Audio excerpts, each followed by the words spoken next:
We're going to call our meeting to order with the Pledge of Allegiance. I pledge allegiance to the flag of the United States of America and to the republic for which it stands, one nation, under God, indivisible, with liberty and justice for all. Amen.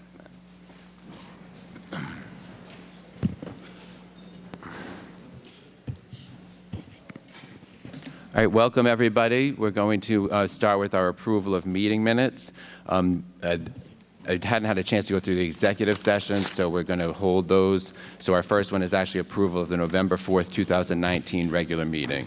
So moved. Second. All in favor? Aye. Aye. All opposed? Motion approved 5-0. Is there a motion to approve the November 18th, 2019 regular meeting? 2018? What did I say? No, I'm sorry. Is there a motion to approve the November 18th, 2019 work session? So moved. Second. All in favor? Aye. Aye. Aye. All opposed? Motion approved 5-0. Is there a motion to approve the November 18th, 2019 regular meeting? So moved. Second. All in favor? Aye.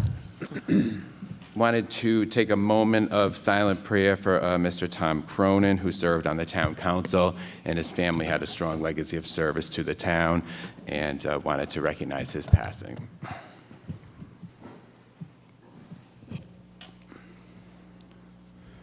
All right, thank you, everyone.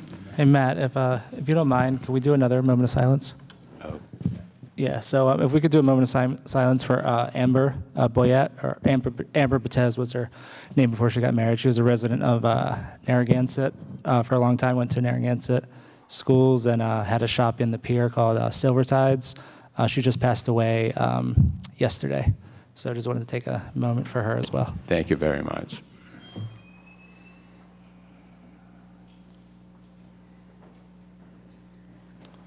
All right, thank you, everyone. Our consent agenda, is there any item from the consent agenda that anyone from the council would like to remove?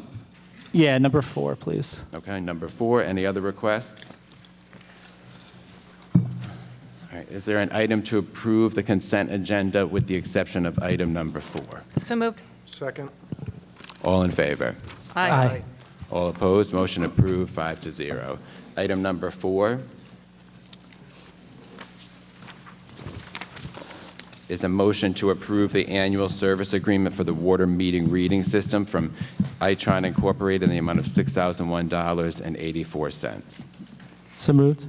Is there a second? Second. Discussion. Yeah, I just wanted to see if John would mind coming up just real quickly. I just wanted to be 100% sure on what this one was.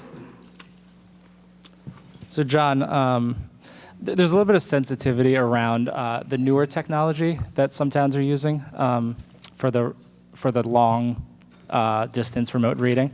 This is not that, correct?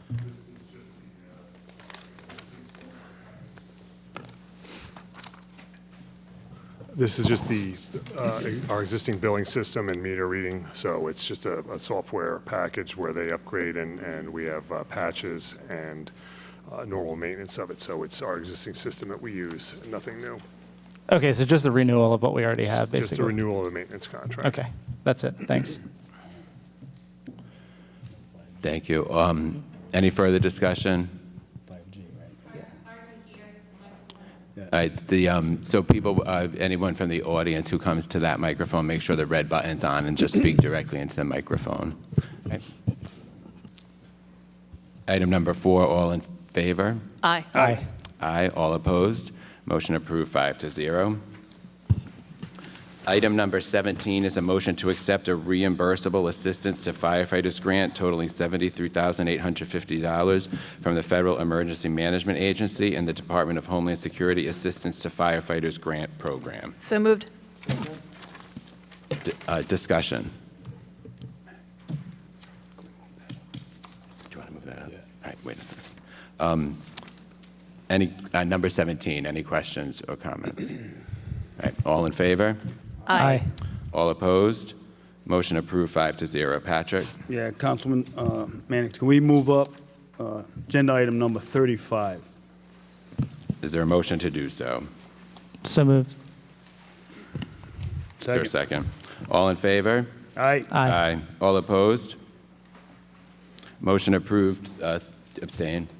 I just want to make sure the people from the neighborhood were here. I mean, to move it up, I think I'd like to not move it up in case anybody was coming late.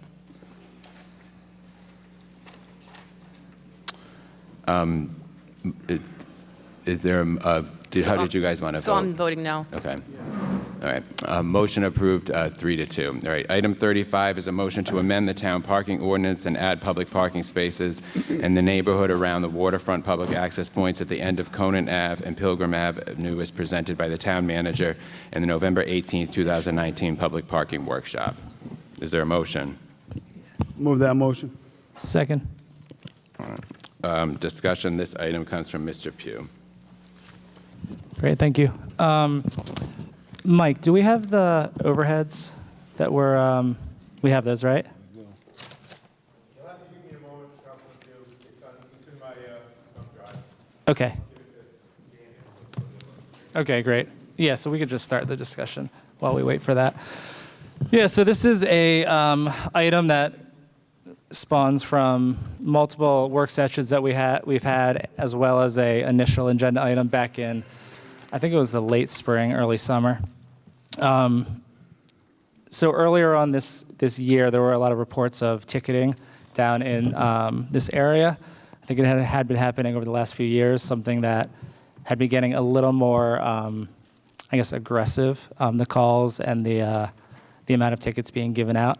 This is an area that's always been a surf spot. There's always been a place where people would park to go to the right-of-ways. Fishermen go there. And it's been decades that this area has been used. It's become a little bit of a problem now for whatever reason. I don't know if it's just more calls going in for the tickets or what the reasoning is. But we know there's a problem there. We know it's a safety issue. So we're looking for a way to resolve it. And what we're proposing would be to add legal parking in this neighborhood in select areas. So when the overheads come up, we can show exactly where that would be. But the streets where we're proposing to add parking would be at the top of Nickel Ave on the left side when you pull in.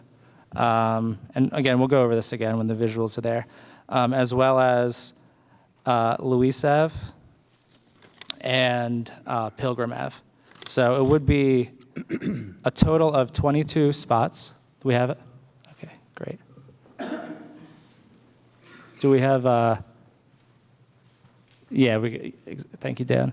So those are the 4 spots on Nickel. All of these would be contingent on approval from CRMC, as well as DEM. So if there were any issues with wetland or protected areas, then we wouldn't be able to do those spots. So that's just the reality of it. So we're basing this approval on secondary approvals from the state. So those are the 4 on Nickel. Then we have the 10 on Luis. So we took special care to only do parking on one side of each road, as well as on lots that are either town-owned or not developed. And I will remind everyone that the areas that we're looking to put gravel down are all within the town right away. So this isn't on private property. This is on the town-owned road that may or may not be being landscaped by people now. But again, this is on areas where there are not currently homes. And then we have the last option, which is on Pilgrim. So there'd be room for approximately 8 cars. This is all approximate. It's based on a formula of how many feet each car needs. So it's really based on linear footage, but we approximate that many cars could fit in there. Earlier on, we had proposed some alternatives, which was parking right at the right-of-way, as well as another, paper road that went through, which was, or maybe it was a right-of-way. We got negative feedback to those proposals, so this is where we've landed.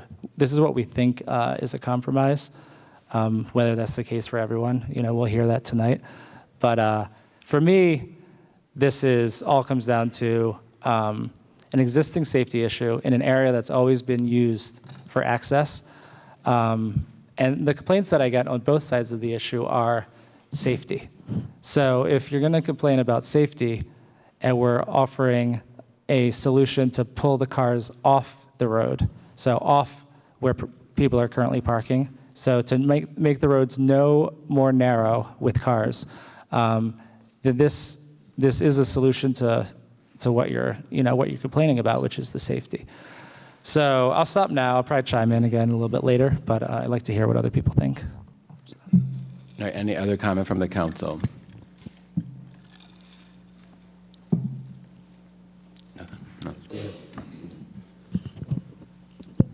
So this particular proposal, if I'm looking right, Mike, can you go back to the maps, Dan? On that last one, Dan, that you were at. Is there any way to zoom in on that? So that somewhere here I have a M30-something lot, M143 number on a lot. Let me see if I can find it here. So there's an M85 lot. Can we see that? Are those lots owned by the town, or is that owned by people? These vacant lots. What vacant lots are owned by the people? That's not town. Yeah, I said they were either empty, undeveloped lots or town-owned property. So undeveloped now, but down the road they could be developed. Correct. So you want to put parking in front of their lots. Well, this proposal is to do gravelled parking in the town right away in front of those lots. When you say just like in neighborhoods where you have parking, like most neighborhoods that have parking, people park in front of people's yards. It's pretty standard. In this neighborhood, it isn't, but in most neighborhoods, it is. But you want to create parking in that area. You want to put the Correct. gravel down. You want to create actual parking Yes, right in front of these people's property. correct. So we would do that in Metatuxet, we would do it in Petaquamsket, we would do it in Edgewater, we would do it in Great Island, we would do this in Harbor Island. We don't But have to. It already exists. Well, I don't know, I don't see gravel put down in Harbor or any of those other places. Because the roads are wider. So what we're looking to do is widen the roads to an appropriate width and add parking, just like almost every other neighborhood in town.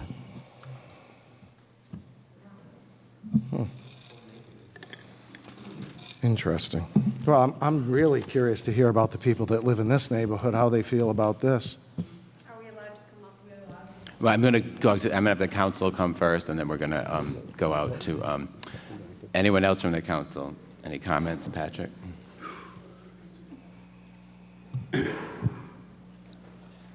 Yeah. Yeah, it seems the last few years, the only thing this council's ever done is take away parking. I'm glad to see that we're trying to add parking, especially to Rhode Island Sound. Here, we live in the Ocean State, but God forbid, don't park near it. Don't go down there. Well, you have the Bond View. Didn't the Bond View offer all the parking we Well, wanted? if you're in 60-degree water for 2 hours, the last thing you want to do is walk a mile with a 10-foot board. I know I don't.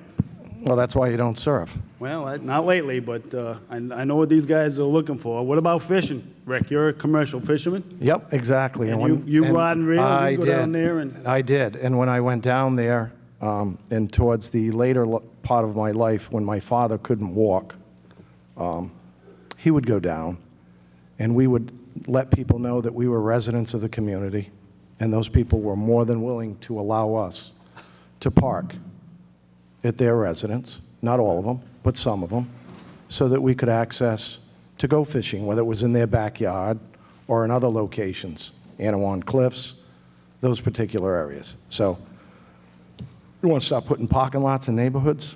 No, I own 2 houses in Narragansett, and there's parking out in front of both houses. I'm not doing anything that isn't happening now. I said, we have a little jewel down there called Rhode Island Sound, and this has been a traditional access to that area. Yeah, it's access. You can access Farm it. View to the Point Judith Lake. Nobody's taking the access points away. Yeah, but you are if you can't park down there. But you can park at the Bonneview or at the Lighthouse. Well, What this you know is doing, what? One at a Patrick, time, one at a time. but what this is doing, Patrick, is making it more convenient for people who don't live in the neighborhood. No, no, And no. that, Well, I do Patrick, not Patrick, let her believe, finish. I don't believe that that is what the town council's job is about. I believe our job is to protect neighborhoods and residents, not to be able to find space for special interest groups to make it easier for them. Well, the problem is the invention of the sand filter septic system has created this problem. Okay. 20 years ago, you couldn't build these houses down there because you couldn't get a septic in there. You couldn't get a septic system because there's no sewers down there. So you're talking, you know, I don't know, 2,000, 3,000 square foot part of your property you have to turn into a septic system has now turned into a, 12 by 20 above raised system, which you can maximize the footprint and build a, you've seen these 3-deckers down there. And that's fine. I'm a property rights guy, and I don't have a problem with that. But again, the problem is, the more building there is down there, it's restricting access to people who traditionally have had access before. And, one lady said that I'm biased. I said, yeah, damn right I'm biased. I grew up in this town. I want to be able to go down there and park, take my son fishing, or take my 10-footer and jump in the water, if I get game, and not get a parking ticket. Throughout that neighborhood, there's encroachment on the town right-of-ways, and nobody said anything, and it's all fine. But when you get another group of people who just want to park in close proximity, respectfully, I haven't heard, rarely, there's confrontations between neighbors and surfers or fishermen or somebody else accessing down there. So I think it's criminal that we're not respecting riparian rights and access to that area. So Coastal Resources says that there's access. No one here, I've never heard one person say they want to deny access. They want to keep the integrity of their, Patrick, excuse me, I'm speaking. They want to keep the integrity of their neighborhood, their quality of their life, and I want to make sure that all of our neighbors have quality of life and integrity. We do not need to be able to make a parking space for people who don't live in a neighborhood, especially this one where we have two, not one, but two really good solutions with an owner of a business, which I applaud Rick. He started speaking with the Bonneview, and then Jim went to finalize it. We have a business that's willing to work with us that is a very short away from this plot. It might be not as convenient, Patrick, it might be a little cold, but you know what? There also are the opportunity to purchase these homes when they come into market. If somebody wants to purchase it, they can. Excuse me, everyone. Thank. All right. Right, so let's try to, so I think, yeah, that seems to be the problem in this particular neighborhood. The roads, as we saw, and if anyone here has gone and when this first came up, checked it out, it's a relatively small neighborhood, but the roads are narrow. So, and not every neighborhood's the same. It's not every neighborhood. Some neighborhoods there's parking. Some neighborhoods are nearer to other things.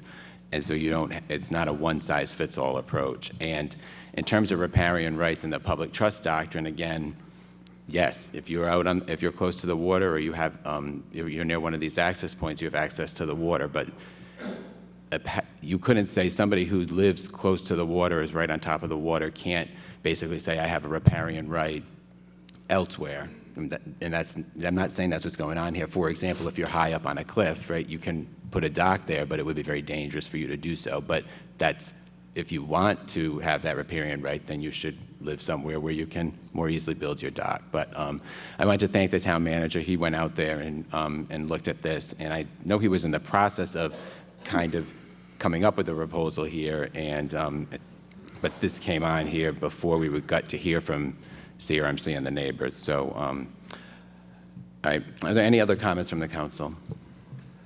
Yeah, I'll say a few more things quickly.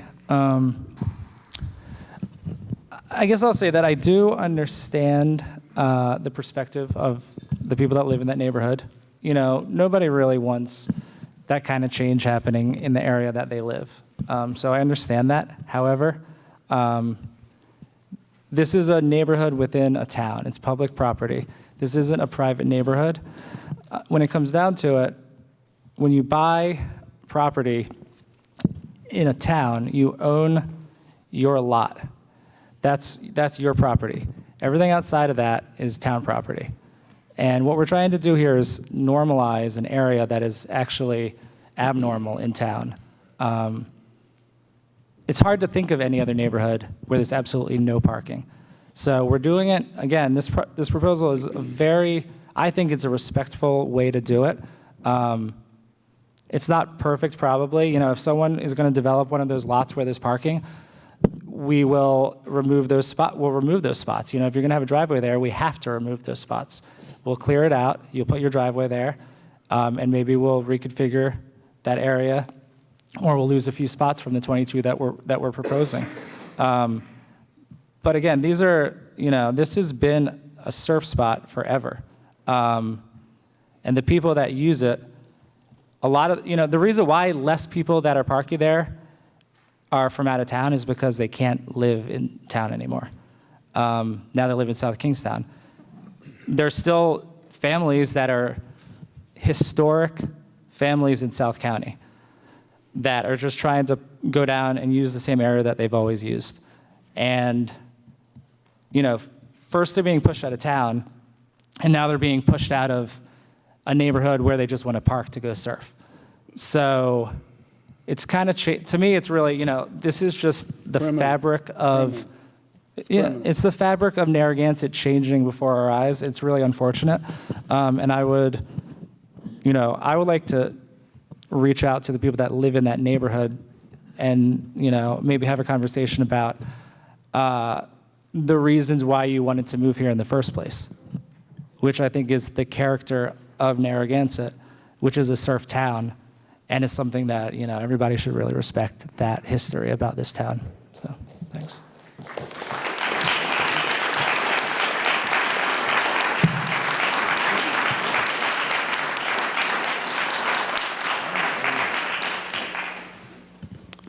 Matt. Yes, go ahead.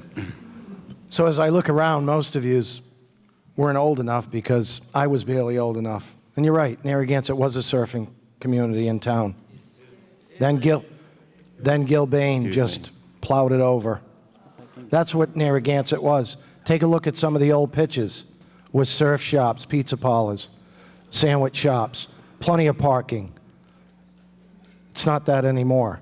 And people do buy houses to come into Narragansett because they've saved up and they want a better quality of life and they want to be near the ocean. And with respect, they don't mind people using the access points. It's a matter of the amount of traffic and the safety issues that now come because we're more populated in certain areas. And again, when the surf is good, I get it, I see it. I go down to Monahan's Dock. Sometimes I can't believe the amount of cars that are down there and the amount of surfers, because I remember when there was not that many. But now there are more. Social media, everybody's on it. Surf's great at Monahan's Dock. Surf's great down at Point Judith. There's even surfers that go out to Block Island. Block Island has become a very popular spot now to surf, especially on the southwest corner. So, yeah, we're getting more populated. There's a place in California that the surfing is supposed to be the best around. The parking lot is 2 miles away. They actually walk 2 miles to go surfing in this location. Well, please, right, excuse me. if there are interruptions, I'm going to, Right. people, I'm gonna ask you to we have leave. to stop with the interruptions. Right. So I went to the Bond View because they are also local owners. And they've been in Narragansett their whole life. And they opened the door to say, well, you can park right here and off the corner of our property. We do have surfers that walk out and enter the water and paddle down and surf. I think that was pretty good of one of our local businesses to open his door, realizing that I have a big parking lot, huge parking lot. Come, enjoy it. I'm opening my door. But to go into a neighborhood and tell people that we're going to park there or we need to park there, I don't think that quality of life is going to be the same. Not everybody is the same at what they do. There are people who do respect other people's properties. And there are people, unfortunately, that don't. And for every 10, there's always that small percentage of it doesn't work out. So the people that live in this neighborhood, they spent a lot of money getting their houses to where they now are appreciating them. Some have retired. It's not that they don't want the surfers out there. I think a lot of them watch the surfers. It's a matter of their neighborhoods getting flooded with traffic, cars. It's a safety issue. So the alternatives were find locations close by that we could put large quantity of vehicles. And we did. Point Judith Lighthouse, Bond View. When I fished, somebody would designate and take people down. And then we'd park somewhere. And then we'd thumb our rides. We thumbed to a lot of the places that had these access points when we were kids.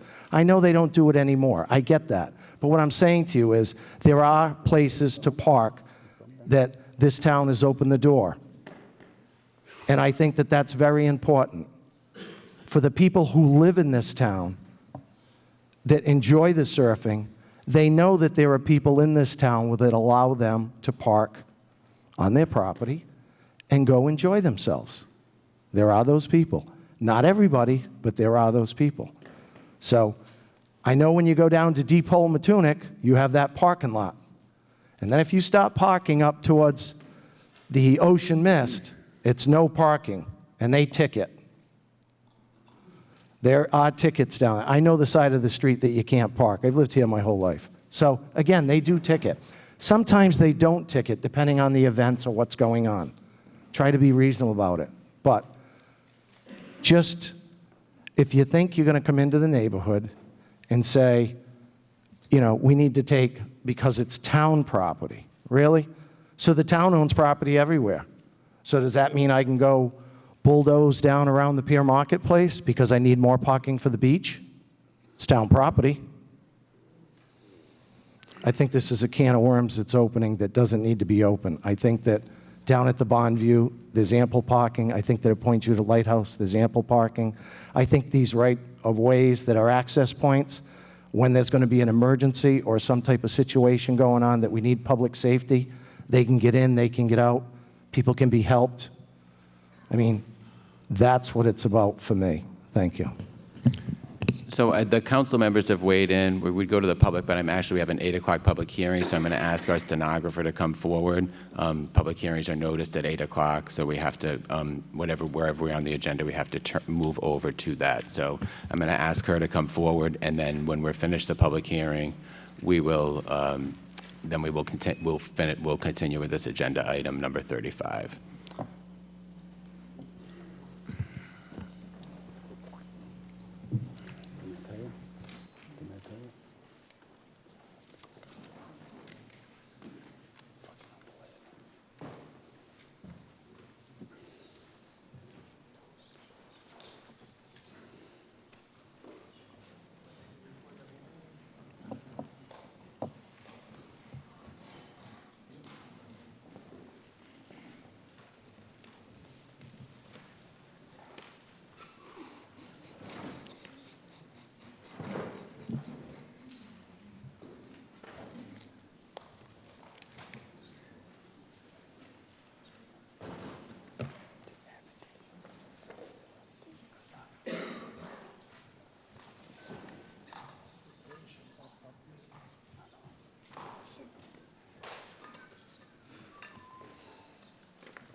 Yeah, thank you, thank you.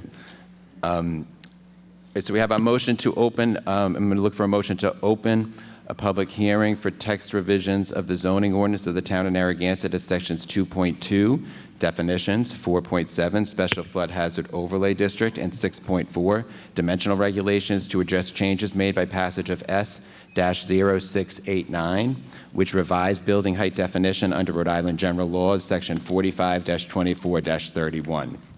So moved. Second. All in favor? Aye. Aye. Aye. Aye, motion approved 5-0. So our public hearing is open. I'm going to call our community development director up because this and also Jill Sabo up from the department who has been working on this issue. You may remember this came to us when the General Assembly basically changed the base flood, the base at which they would start to measure the height of a building, and it would allow houses to go up into much higher than our 35-foot limit in the interest of protecting against sea level rise. Many cities and towns reacted somewhat negatively to that. I know some of our reps in the General Assembly were opposed to it. We voted, we could at the local level vote to react to that, and we did with basically saying we're going to have an overall height limit of 35, but the statute was amended in the interim. So that's what they're going to talk to us about here, our community development staff members. So, and I know you have some of it, but I know Jill's worked on it as well. So if you can present, that'd be great. Yeah, stick around, folks. This one's a real sleeper. Thank you, Mr. President and members of the council. I'm only here to introduce this subject, but I think Council President's done a very exemplary job of explaining what has happened. The definition of height, building height, was amended by the General Assembly twice in the last 2 years. We've been trying to keep up with that, and it's a bit of a bouncing ball. But Jill Sabo, the environmental planner on my staff, has been the key person keeping track of that bouncing ball and making sure that the wording of our local ordinance related to building height, particularly in section 6.4 of the zoning code, is up to date and is in compliance with the state law. With that, I will turn it over to Jill. Welcome. Good evening, Mr. President, members of the council. Jill Sabo. You're all familiar with me, I believe, at this point. Yes, so in March of 2019, the state law changed, and you folks responded to that change by creating tables whereby the height allowance would be commensurate with the base flood elevation or the storm tools design elevation. In July of this year, the law changed again, and the revised definition of height actually, where before it measured from the base flood up, they changed the definition to go back to measuring from existing grade. However, they're subtracting out the area for the design base flood or the storm tools design elevation flood. So it has the same effect, essentially. It also references, the new law also references whereby the old law said that all of the storm tools design elevation maps could be, any one of them could be used, and there were 6 of them, sea level rise 0, 2, 3, 5, 7, and 10. The current law changed that to referencing only the storm tools design elevation map for a sea level rise of 3. And that coincides with about a 30-year mortgage. So before you tonight, and I provided you some documentation. We could walk through it real simply because what we've really done is just respond to those definitional changes. So in section 2.2, definitions, if you flip simply to page 2, you'll see the red line. I left in the strikeout underline for you so it reads a little easier. But essentially, that's the new definition. That's the new definition right there. That's the state law. So we are just amending our definition there. If you move to section 4.7 of the zoning ordinance, on the first page, you'll see that reference under the special flood hazard areas where you may recall in February we had changed to add in the CRMC storm tools design elevation maps reference. We are amending that section again just to reference that storm tools design elevation map with a sea level rise of 3. And if you go to page 5 in section 4.7, Again, that's the definitional state law change. And section 6.4, which is where the height limitations are for the town. You may recall these tables that we looked at in February. So what I have done here, it isn't online yet, but what I have done is take the original section, I added in the changes that you made in February, and then I added in these changes. So you're going to see everything in its entirety. If you go to page 3 of this, the only change you're going to see is in tables 2 and tables 3, the word designed. I added in the word design just for clarifying purposes. So it clearly reflects that the height allowance is calculated on the design base flood elevation. And then the same thing on page 5. Page 3 references residential structures and accessory structures, and page 5 addresses commercial structures. Those are the changes. And this dovetails with item number 32, It does. which would be the first reading of the ordinance after we have the hearing. Correct. So you can see some of the support either in the public hearing portion of your binder or in agenda item 32. Okay.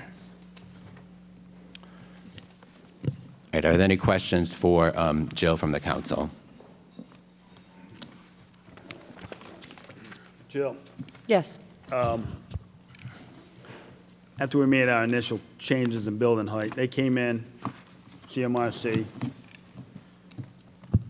and tweaked their law so we're readjusting to what we originally agreed with and taking out the CMRC recommendations, correct? No. You are amending our zoning ordinance to reflect the state definition change in section 2.2 and 4.7.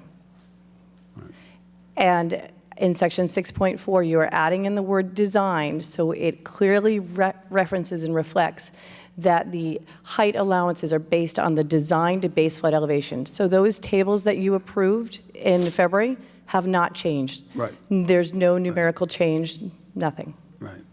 So the word design basically cancels out the state intrusion, correct? No. No. All right. No, I'm missing- What I'm they missing did- something. I mean, maybe I'm not understanding the question. I think what happened here is that the General Assembly amended the law, Not and just- they amended some of the definitions within that. So the ordinance that we changed, and even some of our prior language in our ordinance, didn't reflect that. So ironically, strangely, whatever word you want to use, the General Assembly's amendment was actually, I think from many people's perspective, an improvement because they removed the higher sea level rise factors of 5 and 10, which that's where you really would get, regardless of whatever our height limit was, but anywhere in the state, that's where you would be getting the really high, going into the 50s and the 60s of overall limit. So ironically, the General Assembly's change, even though we were nervous when we saw they were changing it, it was in some ways an improvement. But this is, but what's going on here is we had language that would just not make sense anymore, and that's what our planning department had to Yep. had And it to was obsolete attack. at that point. All right. Thank you. Okay.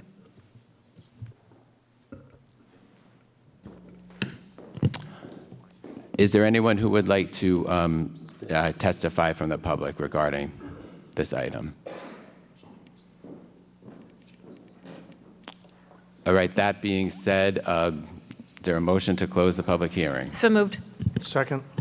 All right, so discussion on that. So just remember, then what we'll do is I'll ask for to move item number 32 up. But before we close this item, there was some discussion when we looked at this before at looking at the overall height limit in town. You may recall that this was we have a 35-foot height limit for residential homes. And one of the things that was talked about was, would we maybe want to lower that amount, which would be the living space that we have. And and see if that would be something that the town would entertain. Now, it would somewhat address this issue, but it's something that's come up in the aspect of some of the growth that we've had and some of the structures that have been very large that have contributed to some of our problems in the neighborhood. So it's just something I want to throw out there for the council to think about. Because this amendment doesn't really go to that, I'm not going to make a motion to change or amend anything, but it's something that I wanted to talk about in this context and have people think about. Is there any other comments? All right, all in favor? Aye. Aye. Motion to close the public hearing approved 5-0. So then what I'll do is I'll take a motion to move number 32, to move item number 32 up. So moved. All right, all in favor? Aye. Aye. All opposed, motion approved 5-0. Item number 32, a motion to introduce, read, pass, and accept as a first reading an ordinance and amendment of Chapter 731 of the Code of Ordinances of the Town of Narragansett, Rhode Island, entitled Zoning, specifically text revisions of Sections 2.2, definitions, 4.7, Special Flood Hazard Overlay District, and 6.4, dimensional regulations. So moved. Second. All right, discussion. Mike, is there anything in terms of the record that you need? We close the hearing. We have a first reading. Steve? No? Okay. Any discussion on that? All in favor? Aye. Aye. Aye. All opposed? Motion approved 5-0. All right, which returns us to item number 35, which I'm just going to restate it, but we don't need a new motion on it. This was the motion to amend the town parking ordinance and add public parking spaces in the neighborhood around the waterfront public access points at the end of Conan Avenue and Pilgrim Avenue as presented by the town manager in the November 18, 2019 public parking workshop. All right, so the council members have weighed in, and we know we've been, this issue's come up a couple of times at different work sessions. So I'm now going to ask if members of the public wanted to weigh in on this topic. Yes. Please state your name and address and try to be succinct in your comments because I'm expecting there'll be several. Sure. My name is Paula Darren, and I own the property at 4 and 15 Pilgrim Avenue. I did find it very interesting that we would have a council member who would think that it is a bad thing that the property values in the town of Narragansett have increased because you have hardworking people who have come in, purchased land, and decided to build homes, to be retirement homes, summer homes, places where they can go and relax and enjoy time. I personally did not pick any of the lots that I purchased in Narragansett because of surfing. I selected the residence, as I stated in the working session. My husband and I selected the land that we purchased exactly because it was a quaint, quiet place that had narrow streets, that didn't have a lot of traffic on them, and it was a summer refuge. The ocean is there, you hear it, you see it. You can walk to the beaches, you can walk to the end of the street and enjoy the beautiful coast. I am for people being able to surf. I can tell you the 2 lots that I live at, which are just beyond where on Pilgrim Avenue, we're saying we want to make the parking available. With rare exception, does anyone park there? So if there's that much space that people could be parking off of the road now and not creating a traffic hazard, I would submit that good corporate citizens would choose those spots to have been parking their cars now, not blocking both sides of the roads, creating a hazard and a safety risk for not only emergency vehicles, but the residents of the town as well. I know I go for walks on a regular basis, and when I try to walk around the corner, when they're surfing, you take your life in your own hands. There's no room for the cars. They can't see who's walking. They can't see who's coming. It is a true hazard.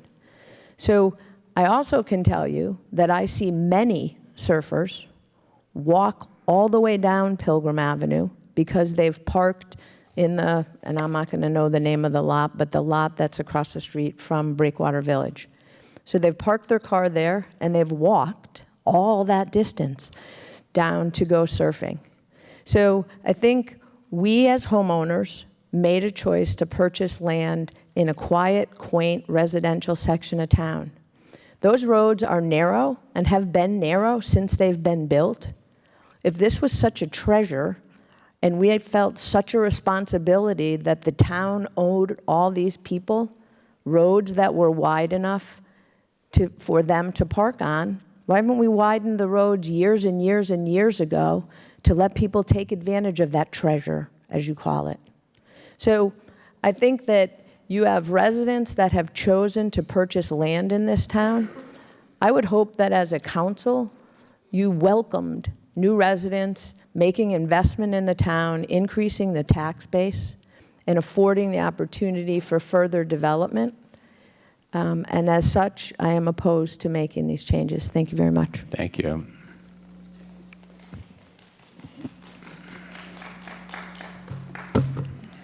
Keith Kyle, I live at 65 Inez Street, Narragansett resident for the past 32 years. For at least all of those 32 years, and prior to that, when I grew up in Newport, I've been surfing at those breaks for 45 years. In fact, I lived on Pilgrim Avenue, the extension, all through college, in a house down there. And during that entire period of time, I have never experienced any problems with any neighbors regarding surfing, parking, or anything. It was not until the town put in the no parking signs that issues began to arise. It seemed to me that, as I said at one of the earlier workshops, that this was much ado about nothing, because it seemed that residents and surfers were able to accommodate each other for the very few times that we actually have swells where there are lots of people there. It seems like it just works itself out. So, you know, I started to think about this, and I think all of you need to take a look at this, honestly, but I began to think, like, what makes this town unique is not that it has great shopping, that we have museums, that we have a vibrant town center, that we have cultural attractions. What makes this town unique is the ocean and our access to the ocean. And one need not look any further than this town's webpage, page 1, where you will see a beautiful aerial photograph from the town beach to Point Judith to the Port of Galilee. And in fact, it's probably my litigation background, I had to dig around on your website because I knew there'd be something regarding the history of this town, and there was. And if you look on your website, the town's quote-unquote mission and values statement, it states, the town of Narragansett is dedicated to providing quality services while promoting our seaside way of life. So promoting the seaside way of life does not mean for the few fortunate enough to live directly on the ocean front. It means for all residents, for all those who come here because of its uniqueness.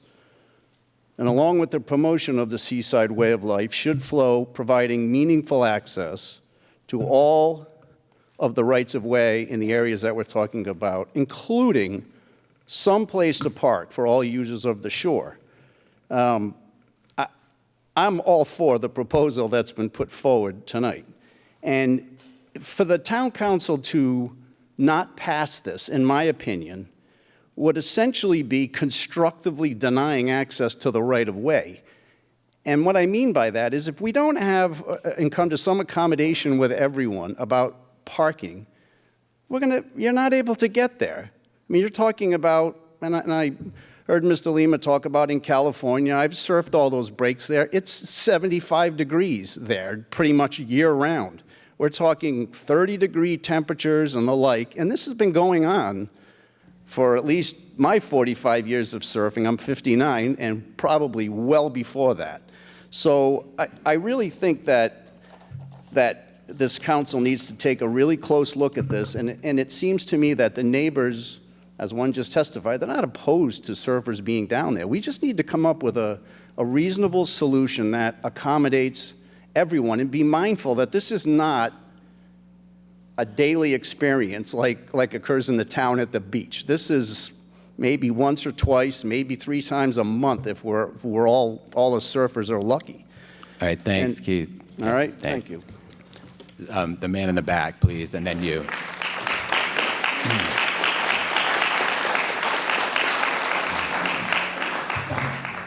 Thank you. My name is Jonathan Clancy. I live at 26 Noble Street in Narragansett, Rhode Island. I'd like to first thank the council for hearing us. I'd like to thank Conrad Furla and everyone who has worked on this amendment for their hard work on this issue. On my way home from school today, my daughter Evelyn told her grandparents, "My name is Evelyn. I'm 3 years old, and I live in Narragansett with my mommy and daddy. And we have a Christmas tree, and we put lights on it, and it's beautiful. And we live near the beach, and I love it." Sure makes you smile to hear things like that, doesn't it? Don't get used to it. I'm saddened when I hear a town named after its local Native American tribe even consider taking away more land and more rights from its residents and the general public. Yes, I'm a surfer. I don't frequent these spots. They're a bit too mellow for me. I'm not here because I don't want to get parking tickets. I stand before you now as a matter of right and wrong.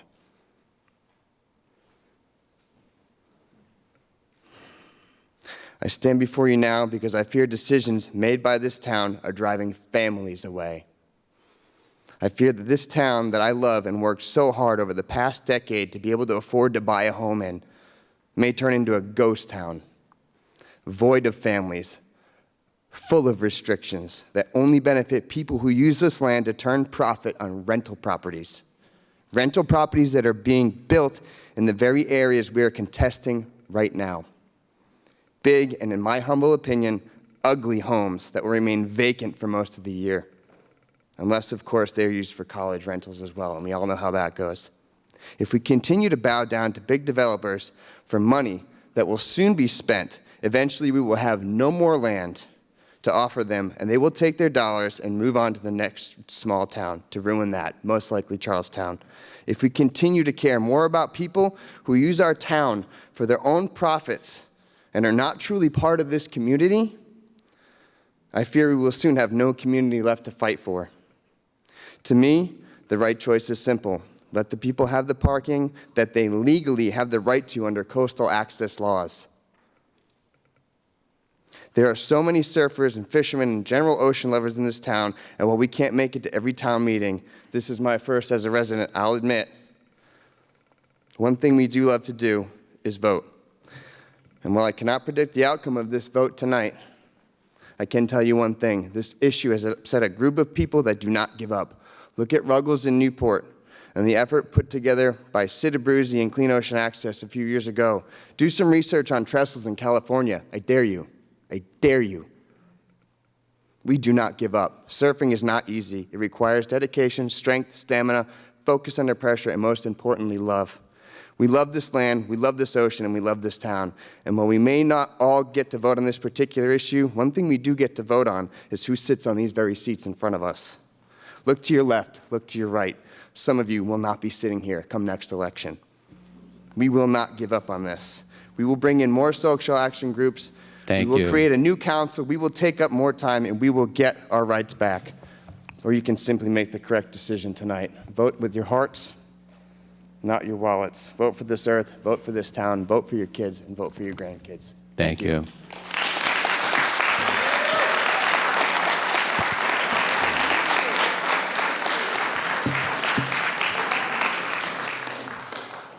Hello, my name is Sydney Ghazi.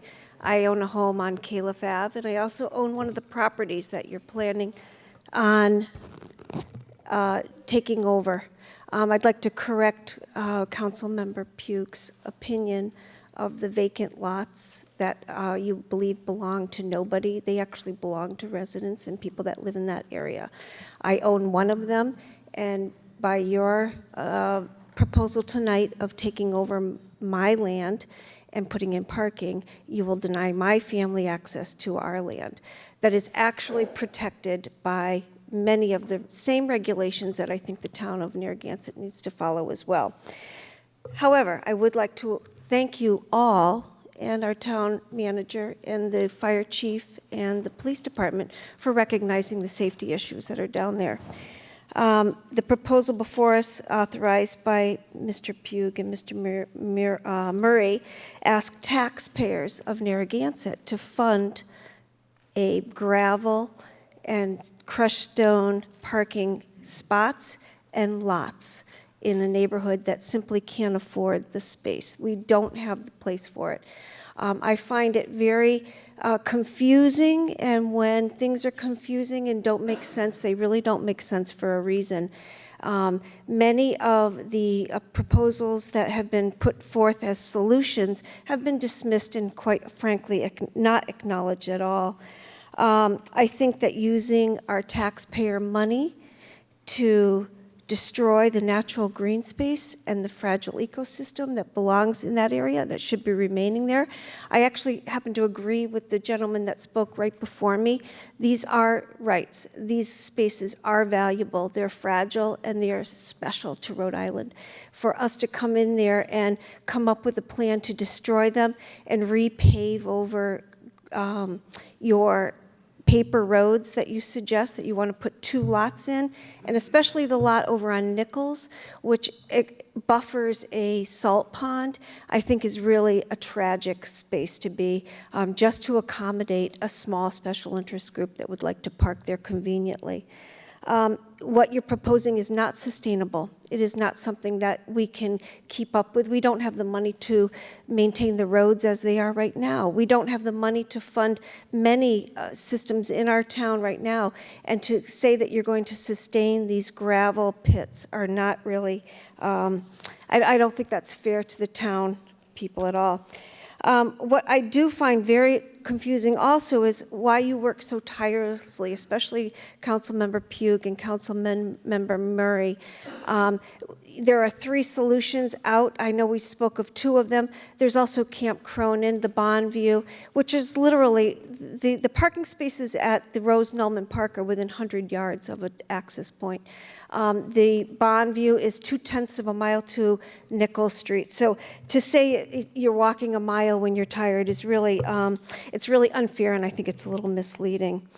I'm very concerned that you don't take into any consideration that the concerns of the neighbors and the people that live here have to put up with quite a bit.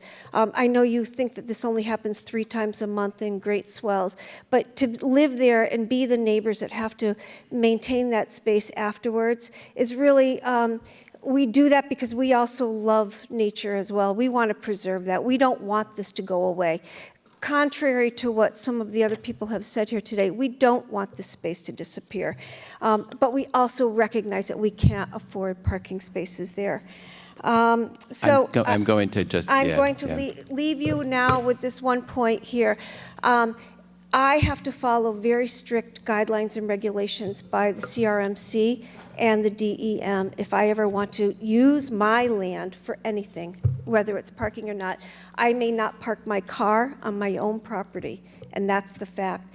For the town to come in and take that away, gravel it over, and destroy wetlands and our precious, fragile ecosystem is really unacceptable. Thank you. Thank you. All right, I'm going to I'm going to call on people with their hands up. I see somebody in the back in the white shirt. Matt, I'm just going to make and I want to try to encourage people to be succinct in their comments, and also just try to, when you make your comments, please address me as the chair. And if you want to talk about other council members or other things, just try to address me. Excuse me before you speak. I just want to, before I lose my train of thought, just I want to respond to a couple questions the last speaker had. So in terms of blocking access to your property, Yes. that's not something we would do. If there is a lot of yours that you need to get to, if you have some reason to drive onto it, we will leave those spots open so that you can drive through enough to access it. From the maps that you have proposed and the proposal that you've put in place, you have denied access to my lot. So if you designate a driveway on that property, then we'll accommodate for that. I am not allowed to build a driveway on my own lot. I have a shed there that is going in place, but to park a car and make a gravel stone pit parking spaces is denying my family access to our own property. It's not, because we'll give you access to get onto your property. So it would only cover a partial area. No, So just like when we a do. car is parked there, we have no access to our property. Well, we wouldn't block the entire frontage, is what I'm saying. You're only going to block part of it? Correct. That's not acceptable. I think when you buy a lot in this town and you own a piece of property, you have to be able to access it. And for the town to come in and spend taxpayer money to deny access to that, Oh, it's denying access. All right, Piece of thank property you. is So, as unacceptable. I said, I I'm just gonna wanted to have address people- that point for All you. right, thank you. That's why I'm going to try to have people, again, address me as the chair. I know it's hard sometimes to do that because there's other things that you want to talk about, and try to be succinct in your comments. All right, thank you. Name and address, please. Hi, my name is Catherine Tiven. I live on 49 Pontiac Road. I had in-laws that lived in the neighborhood on Louise Ave, and they'd moved last year because they couldn't afford to stay in the neighborhood.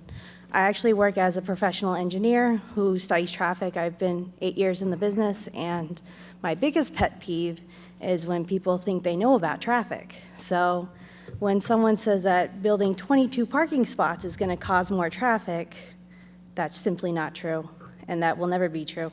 And so I don't see building 22 parking spaces for people to come and enjoy the natural things that Narragansett has to offer. I don't see that as a problem. You won't see it in your AM peak, you won't see it in your PM peak, and you won't see it on your weekend peaks. Those things will never pop up. You might maybe have 10 cars in your largest volume of traffic, probably in the summer, maybe in the winter, but of all the times I ever went there to visit my in-laws, I maybe saw like 1 or 2 surfers. And for me, I think that having no parking there takes away a huge amenity that this town has to provide that's unique. Yes, this neighborhood's unique, but this whole town is unique itself. So I would like to see this as a compromise.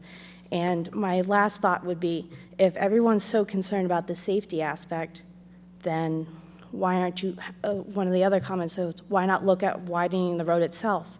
Have you guys looked at auto turn movements to do so? And have you looked at implementing wider roadway systems in those areas where you might have those critical movements? So, thank you. Thank you.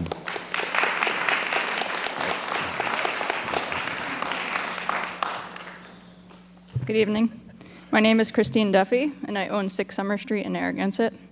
I have 2 points that I'd like to address tonight. First, the town has publicly recognized that parking has been occurring in the neighborhood for years by Pilgrim, and it's potentially impacting the safety of emergency vehicles passing through. And we've identified 22 parking spots on town-owned property that would mitigate this problem. In the current state, if a drowning was to occur, a fire was to occur, and emergency vehicles couldn't pass, there wouldn't be time to tow a car or a work truck to get down there. And as a healthcare professional, I know every second counts in these type of situations. Regardless of the outcome tonight, it seems like cars and work vehicles will likely continue to park on the road as they are now. And from a public safety perspective, I believe the town would be negligent to deny the creation of these new proposed spaces. Secondly, the neighborhood directly to the north of the Pilgrim area contains 3rd Street, 4th Street, etc. It's nearly identical to the Pilgrim neighborhood. I took a drive down there myself today to take a look at it. The homes are close together, some of the roads are equally narrow, and there's a path that is used by people to access the ocean. This neighborhood to the north actually allows on-street parking on the pavement, and it's during the day. The proposed spots in the Pilgrim area are on the shoulder and off of the paved road. So I would just like to know if someone from the town could please address why we are holding the Pilgrim neighborhood to a different standard than this very similar neighborhood just to the north where 3rd Street lies. Thank you. Politics. No, it's not politics, Patrick. Every neighborhood's different, right? So every neighborhood's different. I'm looking for an answer. Why are we holding this neighborhood that's so similar to a different standard? If you don't mind, Mike, do you mind coming up for a second? Because when Mike DeLuca, sorry to put you on the spot, but I know when we first met on this, you did a little bit of research on the history of that neighborhood. Thank you. So do you know when why it's been like that and when those signs went up to actually officially make it no parking? Actually, I'm not the person to answer that question, Councilman Pugh. That would be the police chief. Okay. Because I know that he's been directly involved with the issue of parking and the necessity to keep the roads clear. So I didn't draft any of the ordinance that required the parking Okay, sign. No parking my signs. mistake. I thought it was you when we had the meeting, so sorry about that. Yes.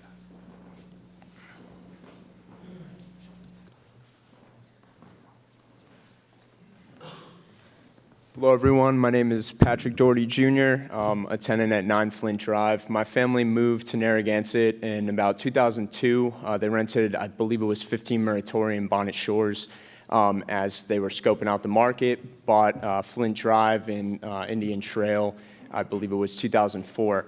But something special happened in 2006. I was born in '94, so in 2006, I'm now 12 years old, and I remember playing Narragansett rec soccer right up at the new Cristofaro. That was amazing, especially with an amazing skate park that we had back then as well.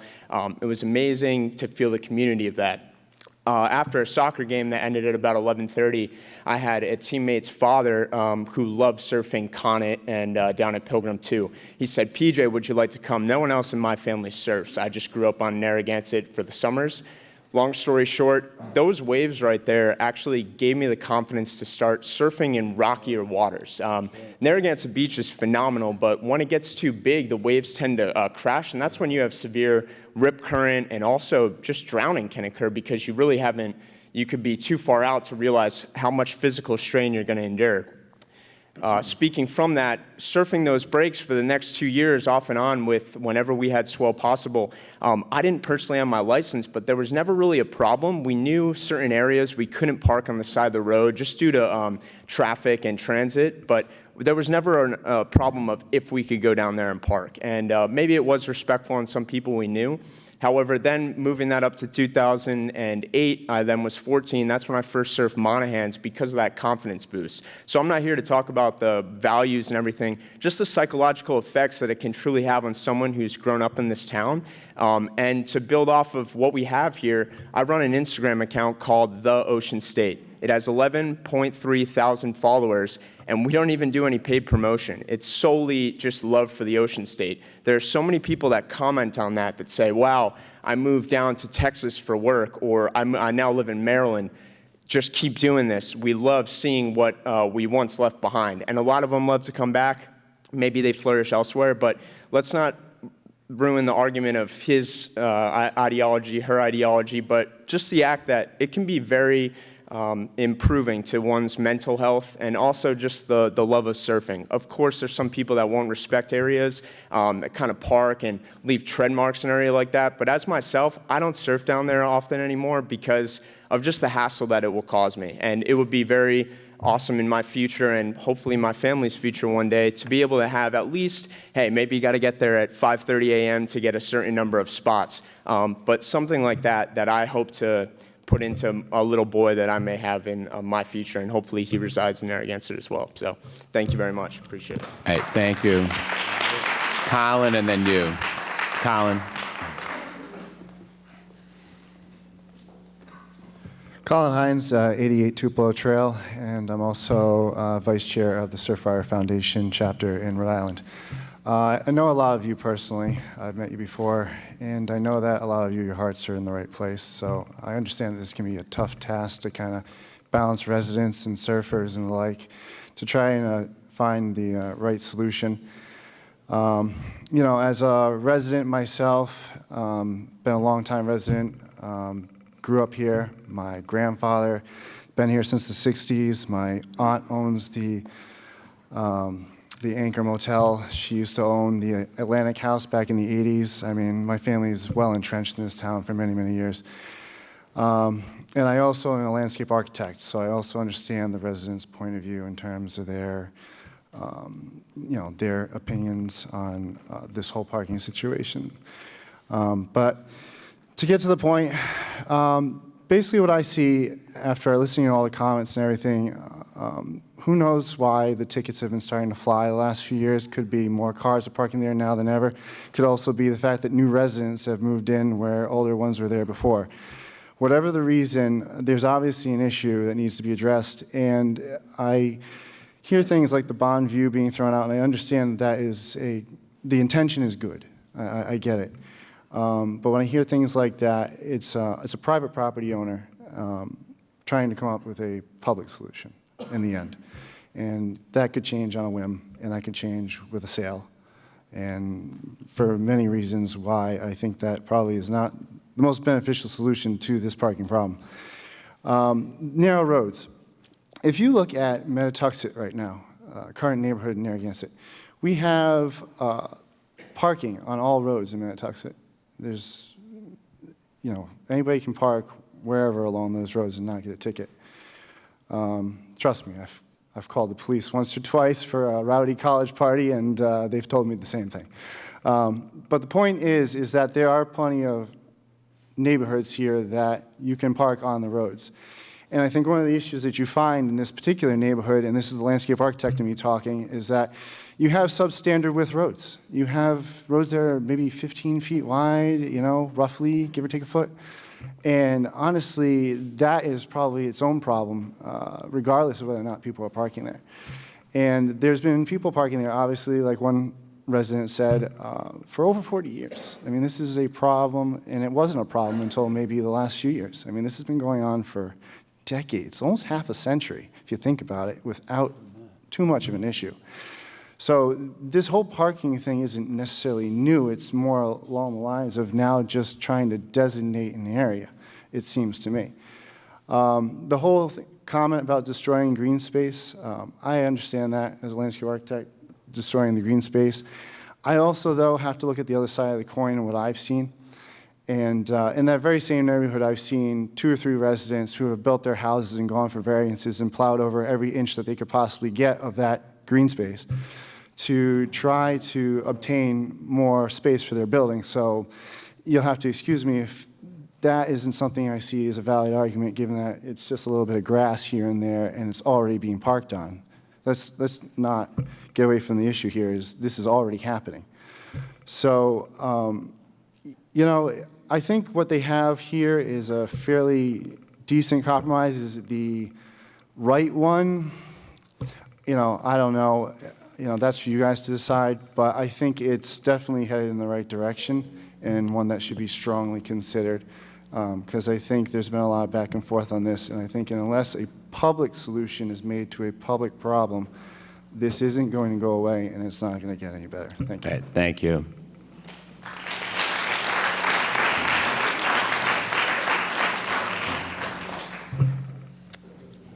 Miles Point, 26 Green Street, Narragansett, Rhode Island. I just want to say I've been surfing the area for a while. I was fortunate to have a parent that introduced me to surfing when I was like 6. I've been going kind of in Pilgrim for that whole time. And one thing that we all can agree on is that surfing's become more popular. Parking on good days is a bit more chaotic than it was when I first started. If you guys decide to approve these parking, it would give it some kind of order. And I think that's really what it needs. If there's designated parking in certain places, us as the surf community can help police that and speak to somebody that maybe is from out of town or visiting and say, hey, this is the area that we have to park. You're making a choice. You're parking outside of that area. The Rose-Nullman Court, a park is up the street. You can park there. If the Bondview is still letting us park there, you can go there. But not having any parking is not a solution. And I think to repair the relationship with the neighborhood that I feel is kind of building, like we have a negative relationship right now, is to create some kind of order in that area where us as the surf community can tell other surfers or other people, fishermen, kayakers, hey, this is what we've been given. We want to take care of this. We want to preserve it. And we want to maintain this positive relationship with the neighborhood. So, thank you. Thank you. Yeah. Then you. Yeah, you're next. Jeremy Marcantonio, Wakefield, Rhode Island. I'd just like to address a few points that were brought up during the workshop, in which many of us were not allowed to speak in. I promise I'll keep it brief. First, to Jim and Jesse's point, yes, this is a public safety issue, but really at the heart of it, this is an infrastructure issue, and a byproduct of infrastructure is public safety. In the workshop, you depicted some of the turning issues with emergency vehicles in the subject neighborhoods, and yet somehow you all seemed baffled as to how to resolve it, resorting to the most extreme and haphazard of solutions, if you want to call it a solution, when in fact, one of the most elementary things that you learn in city planning is a very simple remedy of no parking X number of feet to a corner sign. The distance of the corner is determined by the radius needed for the emergency vehicle, which is like 45 feet. So in these particular neighborhoods, it's really only about 10 to 15 feet from the corner. And now if the town really wants to hang their hat on the argument of public safety solely based on emergency vehicular access, then how do you plan to address the emergency vehicles getting to the homes along Central Avenue where the roads are 13 feet wide, 15 feet wide? How are you going to protect a neighborhood when your roads aren't even NFPA or IFC compliant? More to this point, Central Ave on the south side of Conant, pretty much half of Pilgrim and pretty much all of Nichols aren't even compliant with Appendix B, Section 13, Subpart B of your own town Code of Ordinances. Tables 2 and 3 of that subpart, street design standards, indicate that a town street servicing more than 5 homes has a required minimum street width of 20 feet. And Nichols, which is less than 5 homes, has a required minimum street width of 18 feet. Clearly, there's development happening on these streets, so these ordinances are applicable. And lastly, I'd just like to call out the elephant in the room, which is the adverse possession of town by private landowners. We've surveyed over 10 properties in this neighborhood in which private homeowners have encroached on town land, claiming it as their own. Homeowners have built walls, rock fences, planted vegetation, as well as expanded driveways, expanded their backyards, either into paper roads or right up to the road's edge, all on town, or better yet, taxpayer property. Interestingly, this is the only neighborhood in Narragansett where this is prevalent, and kind of ironic that a member of the zoning board happens to live here. By your own argument about the cars, the annexation of town land by private homeowners has similarly burdened the entry and egress of emergency vehicles, just the same as any other person parking there. So you see, there's an inherent infrastructure problem here that by simply removing parking isn't going to solve. If you decide to actually look and fix the issues presented herein and put together a well-thought-out parking management plan, you'll see that there's a chance for the residents to continue and live in a beautiful neighborhood and to be able to exist harmoniously with the intermittent and infrequent parking of surfers, fishermen, and contractors without any hindrance of safety to the public. Thank you.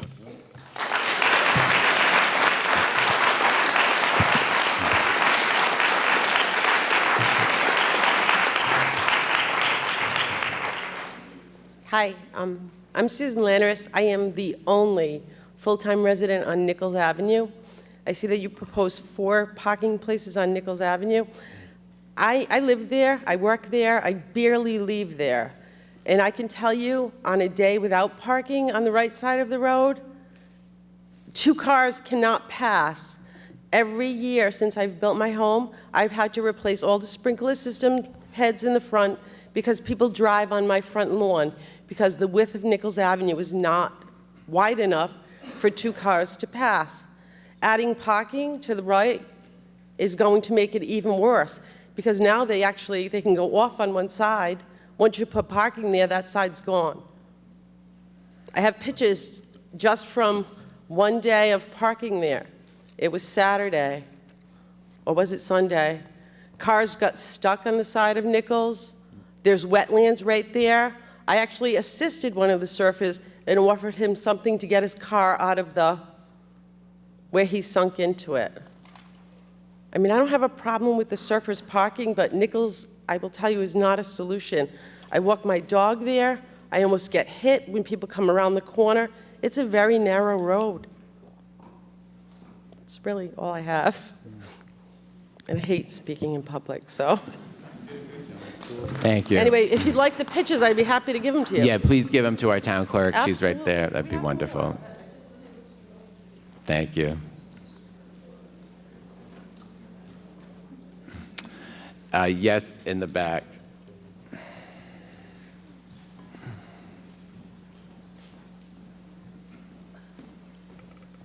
Hello. Stuart Sheehan, 35 Tanglewood Trail. I'm a resident and homeowner. One thing I just want to echo a lot of the sentiments on is that the value in Narragansett is really predicated on the ability for everyone to enjoy and access the coastline and the ocean, and that's really predicated on the ability to park there. If I'm in the north of town and I want to be able to surf, I really need to park somewhere. And I really think that walking from Bonneview or the Lighthouse parking lot down to Pilgrim is not a feasible option. Are you guys going to put sidewalks in? Are you going to shovel them? Are you going to maintain them when it snows?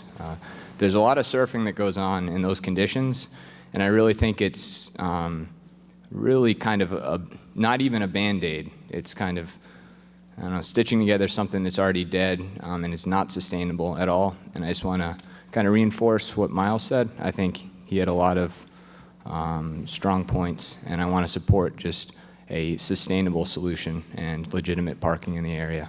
Thank you. Thank you. John, you got in the back. Good evening, council members. John Kennedy, 19 Pilgrim Avenue, and I am the member on Pilgrim Avenue, zoning board member that someone referred to earlier. I honestly don't see what one thing has to do with the other. But my wife and I have been fortunate, right? We were able to purchase a property back in 1992 on Pilgrim Avenue, and we've been year-round residents ever since. I've surfed. There's family members that surf and enjoy surfing. It's not an issue to walk from my house over to the quay, from my house down towards Nichols and beyond. You know, there was a lot of points made tonight about, excuse me, limiting access. To me, it's not valid. It doesn't hold water. No one's limiting access to the ocean. There is access, right? You might have to walk. You know, I think the neighborhood, the residents in the surfing community have coexisted, as Keith mentioned, for over 45 years. Jesse, you mentioned that a lot of tickets have been issued. Someone else mentioned tickets flying. I think the facts show that there's like less than 10 over a 2-year period. And I don't think the residents are calling in to have surfers ticketed unless there's a major infraction, you know, blocking the road, parking up on somebody's lawn. But it's really very minimal. You know, I just think that, you know, early on, maybe even the first workshop, there was comments made much ado about nothing. I think that's not the case anymore. You know, I've seen social media, you know, items, even when we left the workshop, you know, comments made. And it's disheartening, I guess, to think that people don't think that the residents want to see surfers in that area. We want to see people access the water.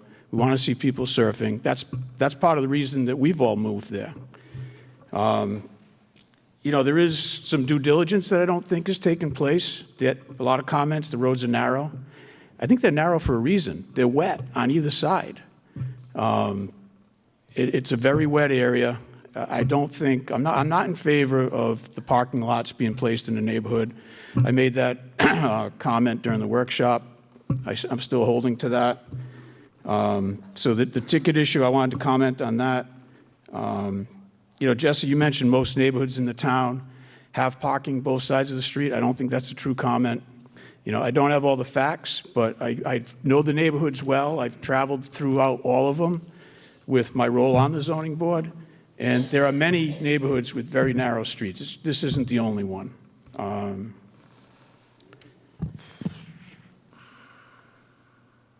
You know, there was comments made on, you know, development and rentals. It's really not a high rental area. Many people are fortunate enough to purchase a home, and they maintain that home. They're not renting it throughout the winter or the time that they may not be there if they're not year-round residents. 22 spots. Even if it did pass, and again, I urge the council not to pass the motion tonight, but even if it did pass, it doesn't mitigate the issue. when the swells are up, again, we've been there for a long time, right? Over a quarter of a century.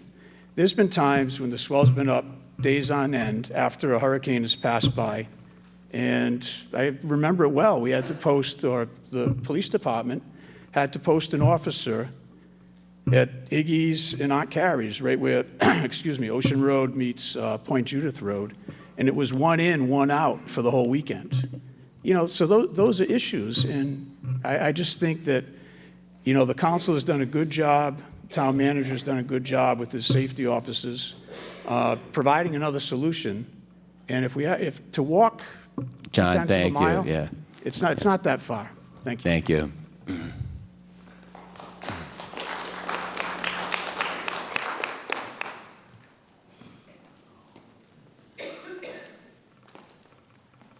Rob Jones, South Kingstown. Unlike everyone here, I bring props. Thank you, Town Council, for hearing us. I have surfed in Rhode Island for 22 years, and not as just been here as a surfer, but as an ocean lover. And I hear people say, park at Iggy's, park at Bonneview, and walk. You want me to walk down the road with this, carrying a surfboard? There's no sidewalk. People fly down that road. And I understand that people fly in your neighborhoods as well, but Point Judith Road is a whole different animal. The other thing I'd like to bring up is, as an ocean lover, I take my kids down there on flat days, and we go with garbage bags, and we pick up as much of the coastline as we can. And I have never seen anyone else do that but us, as ocean lovers. These guys are growing up with this in their backyard, and they should still have access when they're older. Thank you for your time. Thank you.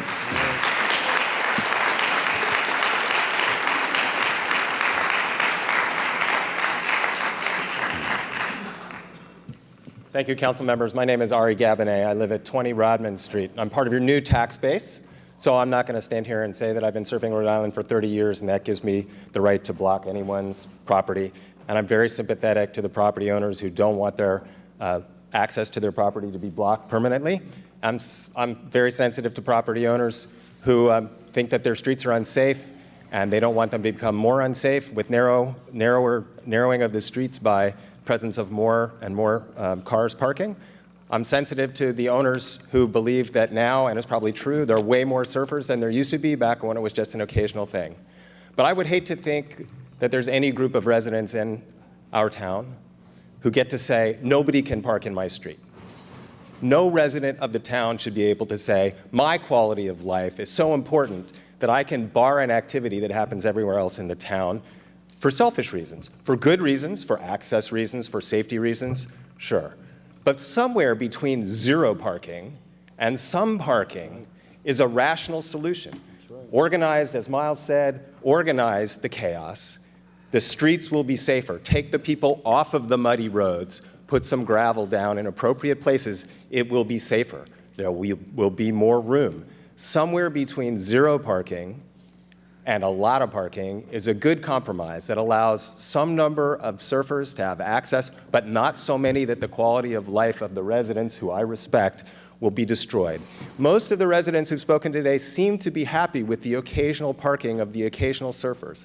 But the influx of surfers to the neighborhood is making small roads unmanageable. Limited parking enforced by the police. I'm sorry, I don't want to tell my fellow surfers, you can't park there. I'm just not that kind of a guy. I would rather have the police say, we have 10 legal spots, you park outside the legal spot, I don't care if it's a Massachusetts plate, a Rhode Island plate, a Connecticut plate, you get the ticket. But safe, orderly parking, I believe Miles is correct. Somewhere between zero and something is a solution that works for everybody and respects the right of owners and surfers.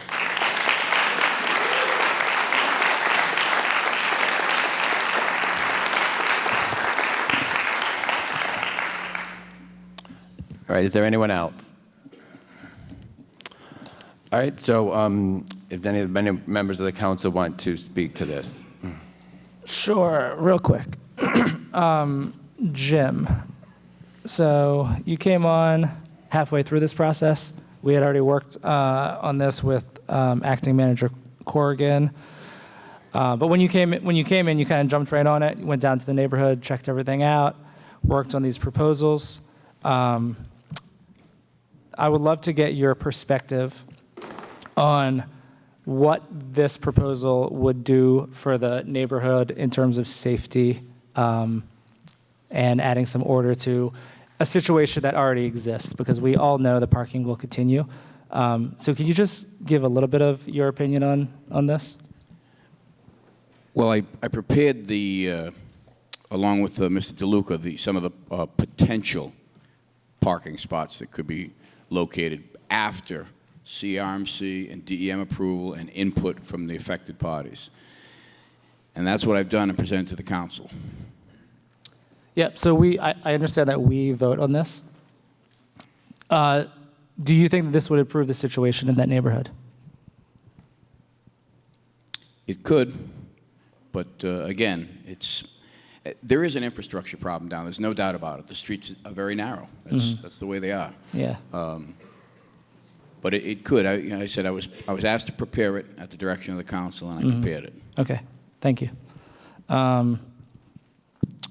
Ricky, I know at the last workshop, you had said, your tone was a little bit different than tonight, or at least the way I received it. You did say that you would kind of go with the town manager's opinion on this, and that you respected his authority in terms of safety and that sort of thing. Is that still your position on this? So the town manager has looked into this? Did you actually get the reports back from CRMC?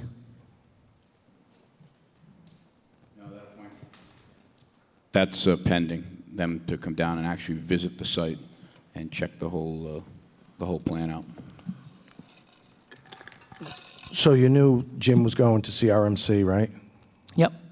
So why didn't you wait till he got that information back? This is all pending approval from CRMC. So if we vote on this, and then a spot doesn't get approved, we won't put the parking there. But you couldn't have waited for Jim to get all that information, and then we could have brought this up and then said, bingo, here we are. I believe he did meet and some of that Yes, information. I do take the advice of the fire chief, police chief, town manager, the public safety issue of what's down there. Mm-hmm. I do, right? Public safety is the major issue. So based on public safety, yes, right now, doesn't seem like we have the turning radiuses that are needed if cars are parked on both sides of the streets. So again. Well, these are only on one side of the street. They sent the proposal. If you waited for CRMC to come through with everything, and if CRMC rejects these proposals, then we wouldn't even have had to put this agenda on, right? Well, Ricky, there's no sense going to CMRC and DEM. CRMC. Well, whoever. There's no sense doing that and sending this guy down a rabbit hole if you folks aren't going to approve this proposal. We have a rough idea where we're going to put this. Then you go to CMR and say, hey, can we do this? You don't try to get an approval first and then come and ask you guys if you're going to deny this tonight. You're just spinning this guy's wheels. So, I mean, if you guys are for it, then we move forward. You know, it's the cart before the horse, going the other way. I mean, it doesn't make any sense. Just the issues evolved, though, remember? I mean, we originally were looking at 6 parking spots. Well, these are 6 parking spots that are already there. But the 6 parking spots, we were going to add 6 parking spots. That was what the first work session. So the issue evolves, right? People go back down, they look at it. You know, then CRMC, with the timing of when CRMC weighs in, you know, we were kind of waiting for that. But I just remember that it's not just, you know, we talked about the compromise of 6 spots. That's what we were talking about at the beginning of the summer. So. Well, actually, it was 6 spots at the right-of-ways, plus there was another section that we had talked about. Right. So yeah, but it turned out that the appetite for those spots at the entrance points was not there from anyone. So this was a solution that didn't involve parking right at the right-of-ways. So the issue evolved, exactly, right. Jill? So let's go back to the other neighborhoods. Someone brought up the fact that there is parking on the roads in other neighborhoods. Well, that parking is to accommodate people who live in that neighborhood, not people who want to come in and use the facility right away. It's a big difference there. If we're going to take a look at this, let's just take one example. Rick listed many different neighborhoods, Metatuxet, Narrow River. Narrow River is a beautiful body of water. If we were to actually have to do the same thing, provide parking there, move ahead and take over some of town parking to provide parking for people to use Narrow River, that would then have people not be able to go down to Narrow River Kayak, launch from there. It would provide people coming into a neighborhood where they don't live. And that is something that I don't believe is a fair process to do for any of our neighborhoods. We started in one, it becomes a set standard that we can apply to other neighborhoods, and there'll be other special interest groups coming in demanding the same. Well, again, there's not a real big surfing community down there in Narrow River. Patrick, it's not all about surfing. It's about fishing. It's about water kayaking. It's about all of the but things. there are so many places on Narrow River where you can access. There's 2 good breaks down here. You know? So, I mean, and is there, all right, so thank you, Jill. I think what we're trying to do is trying to provide a solution for an issue that's been down there for years. All right? And it's going to be CMRC, DM approval. Nobody's destroying green space. If anything, we're protecting it, putting crushed stone down there. Matt, I think we're ready. And providing access, providing a safety, getting cars off the road, and utilizing our coastline. As councilmen, this should be one of our duties to give people access to protect to our the neighborhoods. ocean, Narrow River, or wherever. But all the neighborhoods are different. I mean, one of the things that people in the community like is that the neighborhoods are all, they move places that they like. Some people like to be on the river, some people down in Galilee. It's a totally different environment there. Some people, there's people who are on Great Island and they have different access to the water. And in this neighborhood, what I see is, what it seems to me is these people like the situation. We still have a duty to protect private property rights, Patrick, Nobody's right? encroaching So, on private property. Well, but Again, people own houses. They have parking out in front of their street. It's been going on since the apostles, okay? I mean, again, there's parking in front of my house. There's parking. Please, excuse me. It's inappropriate to yell out, so thank you. This is, excuse me. People have. Don't yell out. Yeah, please, I'd like you to be thrown out. If you're new to town, you should learn some law and order. You should be thrown out. Learn some law and order. I mean, this is not a Can I go with him?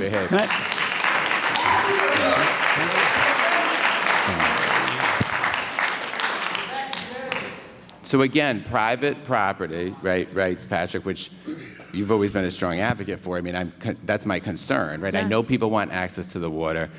Access to the water is access to the water. It doesn't include a parking spot. We have narrow roads. We have a safety problem there. And people talk about how the safety problem, but the safety problem's arisen because people have violated the law.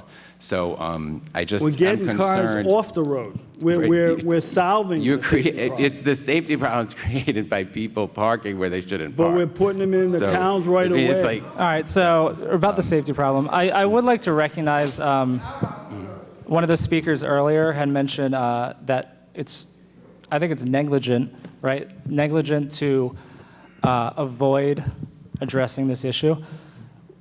When something happens down there, which will happen at some point, and an emergency vehicle cannot get through, the town lawyer is going to say, well, people knew they can't park there. They broke the law.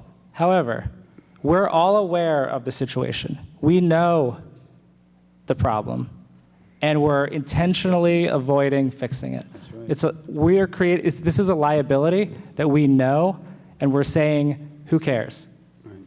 that's a total misunderstanding of how the law works, Jesse. That's what I'm saying. It may not be. The laws are broken, right? If the law is broken, it's not like we know. It's not an area that's not been regulated, that doesn't have rules.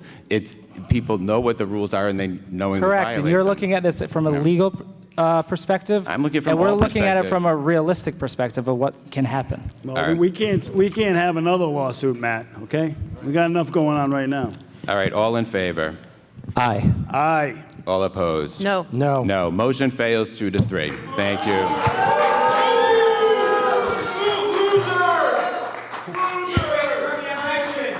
Connor. Item number.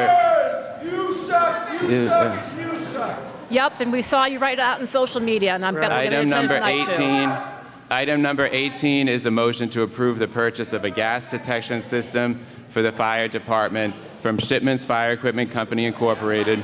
No. Excuse. too. Want to wait for them to clear the room? All right. Well, why don't we wait? We're going to wait 2 minutes for our next item. When something happens, they're not going to sue the people that were parked there. They're going to come after the town, and they're going to look at this process. That's what Jesse was saying.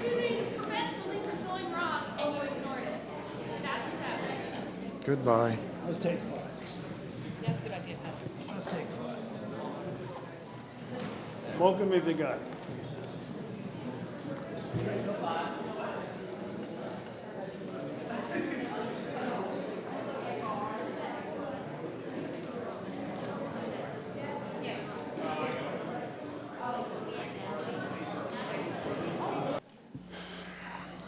All right. Welcome back, everybody.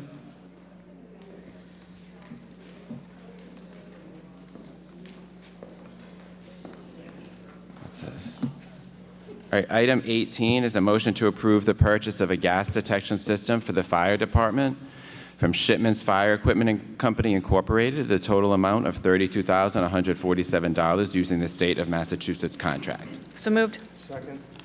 Discussion, this, I believe, is a grant where there is no taxpayer matching. Is that correct? No. No. Number 18. What, could you explain that then?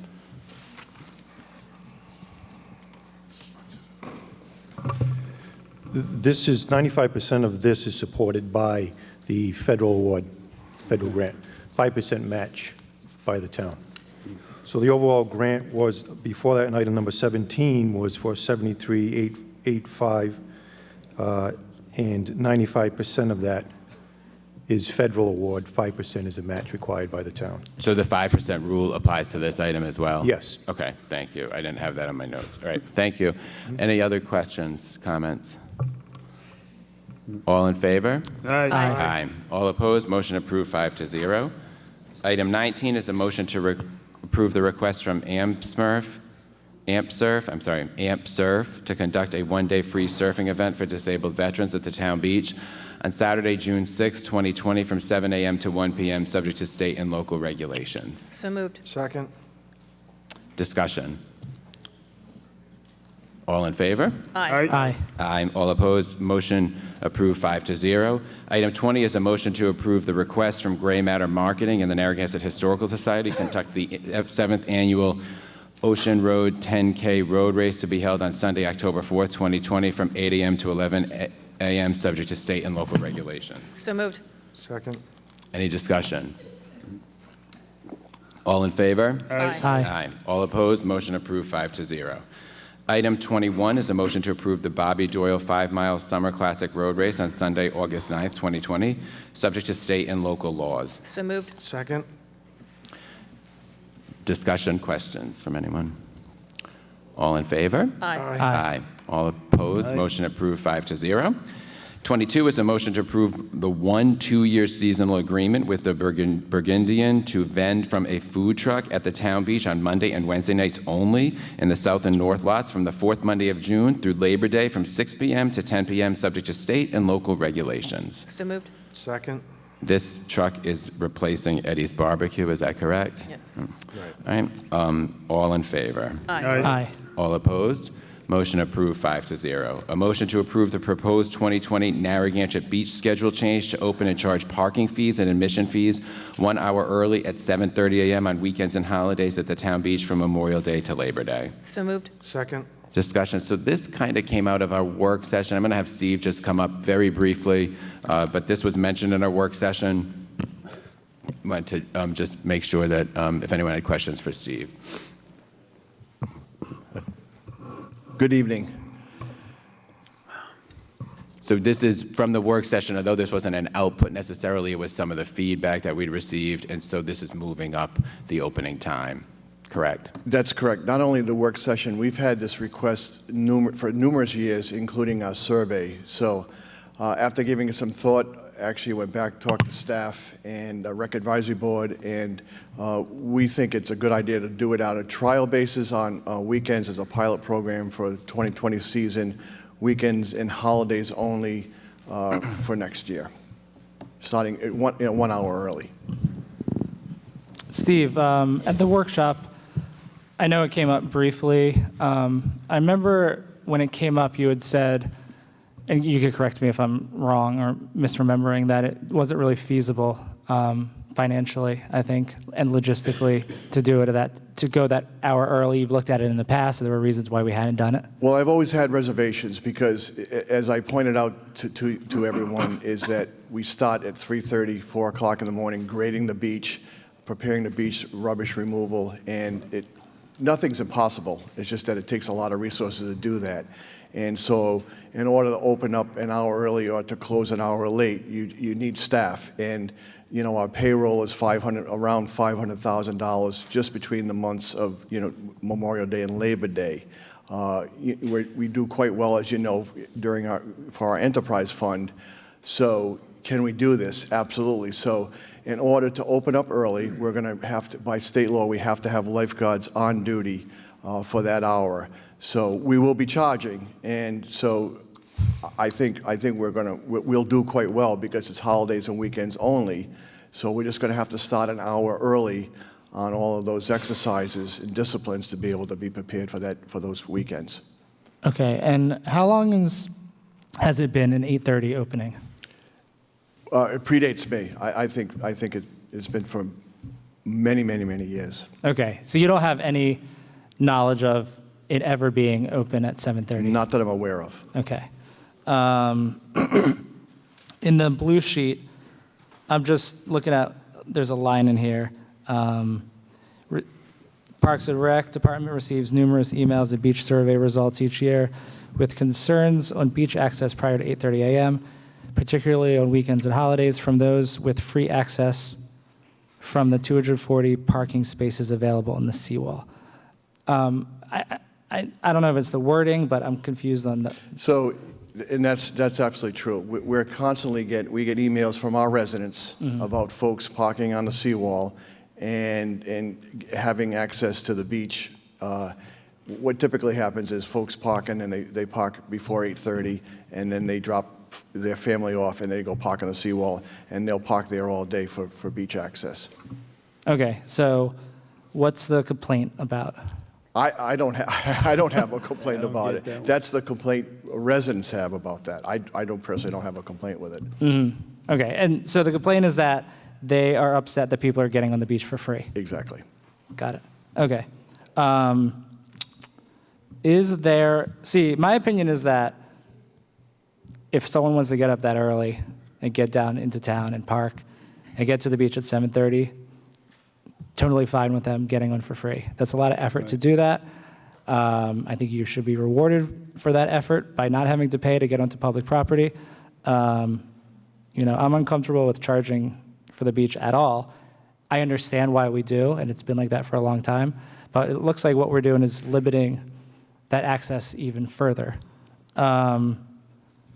Has there been any discussion? So I do understand the point about getting people into the parking lot earlier, right? Because if people want to park, they're residents, and they want to get into the parking lot, they can't do it till 8:30. So the flip side of that argument would be is we have residents that want to have access to the beach earlier on weekends and holidays. And so we've had folks say, well, just give access to residents in the north lot. And so you just can't flip a switch and say, open up the north lot to residents only, because again, by state law, we have to have our lifeguards on duty. So if you're gonna put lifeguards on duty, you might as well be open, period, because we're not a state beach where we can just have a parking lot open, and we're not, because we're just not charging for parking, we're charging for admission. So there are a lot of stations that we have to have folks at each station and admission station and parking. So what if we, sorry. So in order to do that, we have to have a whole staff complement on duty at 7:30 to open the beach up. Same thing when we close, we stop charging at 5, but we have the whole complement of staff on until 6 o'clock, and then we keep our restrooms open until 8 o'clock. So we have to have the whole staff on because we're charging for admission? That's correct. What if we only opened up the parking lot but didn't charge for admission until 8:30? By state law, you can't open up the park. You can't have your beach open without lifeguards on duty. No, I'm just saying the parking lot. So nobody at the gates for the beach. Then the beach would be full by the time. No, but you still have to pay for parking. You can't do that by state law. You can't charge for parking? No. Really? Without lifeguards being on duty. So there's a law that if you charge for a parking lot, you have to have lifeguards on duty, even if the beach is just open, just totally open to the public, the beach itself. Just like if someone went at midnight. So, I'm sorry, what's your question? Can we charge for parking, just parking, Yeah. if people want to park in the parking lot, but then there's nobody manning the gates to the beach? Well, that'd be like a state beach. We wouldn't be charging admission. Could we do that for an hour? If people, because residents are complaining that they can't park it. If they get there at 8 in the morning, they're not able to park because the gates to the parking lot are shut. So we can open the parking lot, they can park, they can walk right in. For an hour. We'd have to give that some thought. I think that would be it'd be problematic with with the way our admission fees and our fees are concerned. That would be very confusing for folks, for doing that for an hour. I'd be against that. At least trying to do that for this year. I'm just trying to make it so, keep the accessibility for the people that are getting to the beach early and going on for free because maybe they don't have the money. I just think consistency is the best thing, is that if we're going to, that's why we've always charged between 8:30 and 5, and then having it just weekends and holidays between 7:30 and 5 makes better sense as a pilot program. To start doing it just parking for the first hour and then admissions at 8:30 would be extremely confusing, I think, to folks. Okay, or the alternative would be to just keep it how it is. Exactly. So this was discussed at a work session. We kind of, as a council, talked about it, but didn't really come up with a recommendation. We had the recommendations that we've had from the different work sessions. But when this item came up, I asked the manager about, I said, well, because where did this come from? The Rec Advisory Board, which provides advice on the beach, and we can disagree with them, but that's really, they looked at this and they were at the work session, and they basically at their November 13th meeting recommended this change, and you had thought about it as well. So that's in terms of that's where it came from. So I know the Rec Advisory Board, both of these, both Jill and Ricky have served on. I once in a blue moon have been able to go to those meetings, but that's where it that's where they recommend. They like the recommendation. Again, as a pilot program for 2020 for weekends and holidays only, see how it works. I mean, we haven't tried this. Like Council, we have not tried this before, and we'll give it a shot. Yeah, upon your Steve, approval. didn't we go from 4:30 to 5? No, it's always been 5 o'clock. It's always been 5 o'clock? Yes. Okay. I guess they want to move it to 6 at one point, right? Is that discussed? Well, it's tough to charge up until 6 o'clock and then pull the lifeguards off duty. Yeah. All right. What kind of impact to the labor, like extra expense per day for those 2 days? I mean, is it 10%? I think we can do it. I mean, I wouldn't be up here if I think we could do it. But you haven't done an income, how much payroll would be required? I mean, you're there, what, 9 hours now, 8 hours now, 10 hours? It's based on the income, so we should be able to sustain. Well, he expressed concerns about it at the work session. Steve expressed concerns, but I think the Rec Advisory, which I unfortunately, I wasn't at, they talked about it, and so those concerns, I think that's why he's saying pilot. See what it does to revenue. See what the customer service implications are. It's kind of he's putting it in as a we'll really look closely at how it changes the numbers, correct? Exactly. I don't know, it just seems like yet another attempt by the town to restrict people access to the ocean and parking and, you know, I mean, just close the gate, so. It's a town beach. Yeah, well. The town beach for the town residents. Sure, yeah. Oh, yeah. Right. I'm going to Bonnet. Please don't. We don't want you. So I What happened sit, to the decorum ordinance here? excuse me, I sit on the rec advisory board, Get that and decorum going. You two, all you do is whisper the whole meeting. You set a Excuse lovely me. example. You set a Can I have a lovely ruling on example that for the one, public. Steve? You scream out and you whispered the whole meeting. I So, have a, you know- would you have a question for Steve instead of the show? excuse me, I was speaking here, so I wish that the other council members could just listen for a second, please. So I sit on the rec advisory board, and this discussion has come up in the past, not just this year. But it was looked at because many people thought that people were from outside of our community were getting on the beach. And by the time that they got to the beach, where did these 500, 800, 300, 200 people that are already on the beach, where'd they show up from? So they do get there early, and they do park in other locations, all right? And I'm sure they'll continue. They'll get up earlier as we go along. But people get a pass that live in town. They get a parking pass.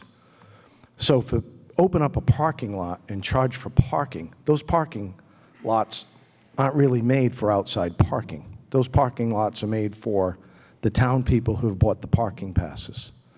So to say that I'm going to get down to the beach and not have the lifeguards because we're going to have parking and I'm going to pay $10 to get on the beach for that day, that's not going to happen in those parking lots. Those parking lots are made for the residents for the parking passes. So if they are part of the cabana or their beach pass, that's where they park. We wanted to try this program, and we thought that the weekends and holidays would work. We'd collect a little bit more revenue, hopefully not have as many people show up ahead of time, so that, again, the people who are the residents of the town, because it is a resident beach, would be able to get their spot on the beach or a location on the beach that is comfortable for the residents. And this is a town beach. We're trying to make it very resident friendly. I know there are people on this council and past councils that wish to have, open the doors for North Kingston, South Kingston, their friends, but this is a town beach. If you want to go to other beaches, that it's $10 a carload, I think, if you go up to Scarborough, Roger Wheeler, Sand Hill Cove area, you can do that. But this is Narragansett Beach. This is for the residents. Residents come first. They buy their beach pass, they buy their parking, and this is our beach. This is a pilot program. We're going to try this. Steve's staff, which runs that beach, unbelievable. If you go to that beach, you check out whether it's the restrooms or walking on the beach, the parking lots, everything is clean. It's immaculate. I give them a lot of credit. And they do put up with a lot every day. So this pilot program, we're going to try it. We're going to see how it works out. If it doesn't pay off or it doesn't work and there's not much effect, then we don't follow through with it. But it'll be up to Steve and his staff to let us know. All right, does anyone from the public want to speak about the beach? All right, see any other questions? Yeah, Pat.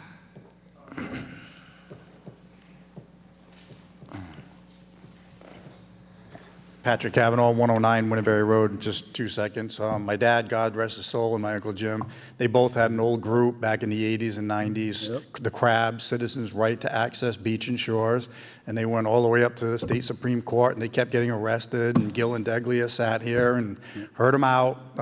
However that all ended, I think trying to get another couple bucks out of somebody earlier in the morning, just like Pat said, keep the gate closed, keep it as it is. If people get up at 7:30 in the morning and park on Ocean Road, let them walk on the beach for free. It worked out last summer, so thanks. All right, thank you. Anyone else? All right, all in favor? Oh, yes. Oh, let me Change see. the name of the parking state instead of the ocean state. Not a friendly town. Karen Chepshowitz, Wanda Street. I have a different spin on the whole thing.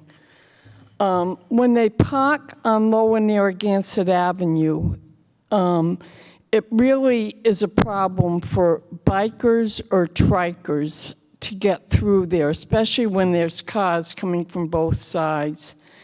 And it really limits pedestrian traffic. It's dangerous because there's no place to go. And well, years ago, they started letting them park at the elementary school or the peer school.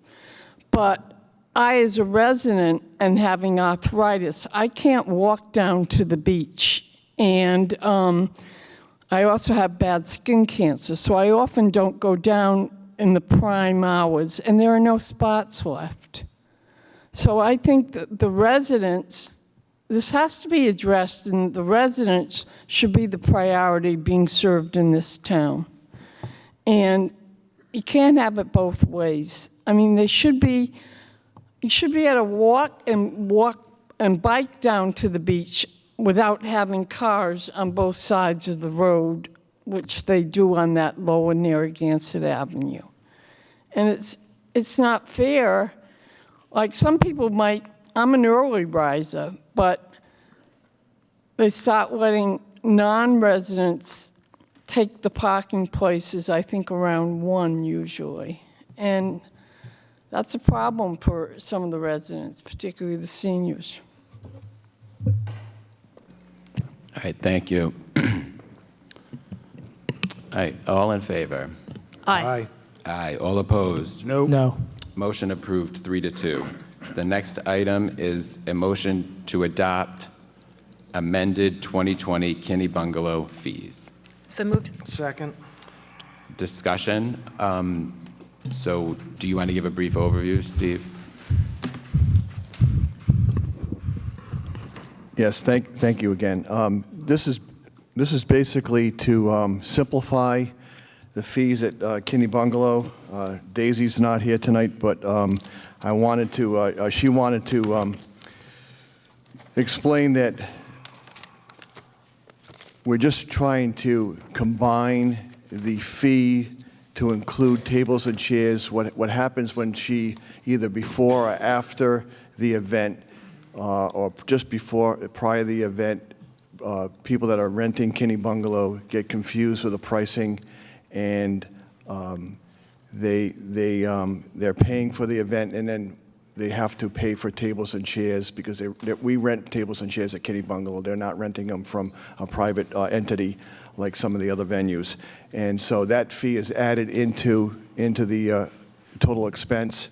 And so we're trying to be a little bit more transparent in our pricing, and we're still a lot less expensive than some of the other venues throughout the state. And then instead of having several seasons within our short season, we're making it one season. So again, we're just trying to simplify our fee structure, and and the other good news is in 2018 we took in $85,000, 2019 $116,000. So Kinney Bungalow is actually doing quite well for itself. So we took a hard look at our fees. We're not increasing the fees again. We're just trying to simplify our fees. I think with this new fee structure, it's just going to help her be able to sell that building a little bit better. That's all. It's basically what it is. Any questions or comments?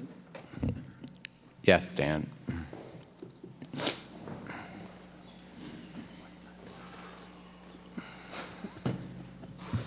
Stan Wojciechowski. I was just hoping that the fees would go up to make sure that all the expenses are covered. Is there any? I didn't know if there was any taxpayer support, or is it self-supportive at this point? And if not, then I'd like to see that fees increased so it does support itself. Or that mentality, anyway. Let's keep on increasing fees. It's a management fund. I can't remember off the top of my head I don't what know. the revenue or shortfall was it from last year. If Steve could provide that to you, not tonight, but he can get that information to you. Thank you. All right. Anyone else? All right. All in favor? Aye. Aye. All opposed? Motion approved 5-0. Item 25 is a motion to approve the renovations to the women's room at the North Beach Clubhouse to be completed by Abcor Restoration Company Incorporated in the amount of $26,860. So moved. Second. Discussion. All in favor? Aye. Aye. All opposed? Motion approved 5-0. Item 26 is a motion to approve the 2 agreements with Narragansett Surf and Skate Shop, 74 Narragansett Avenue, Narragansett, for a 3-year surf lessons agreement and a 3-year weekly surf camp agreement at the town beach, and authorize the town manager to sign the agreements. So moved. Second. And these two, Steve's here, these two are linked, the items 26 and 27. Is that correct, Steve? Yeah. Any comments? All right. All in favor? Aye. Aye. All opposed? Motion approved 5-0. Item 27 is a motion to approve the 2 agreements with Warm Winds Limited, 26 Kingston Road, Narragansett, for a 3-year surf lessons agreement and a 3-year weekly surf camp agreement at the town beach, and authorize the town managers to sign the agreements. So moved. Second. All in favor? Aye. Aye. All opposed? Motion approved 5-0. Item 28 is a motion to authorize the town managers to sign the Second Amendment to the net metering credit sales agreement with University Solar LLC. So moved. Second. Discussion. Right,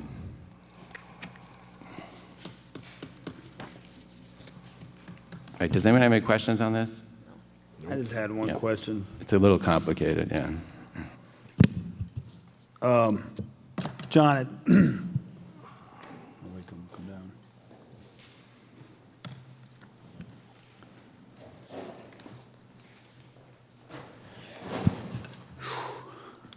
Good evening again. How you doing? I know we approved this couple years ago. You weren't here, and I forgot. What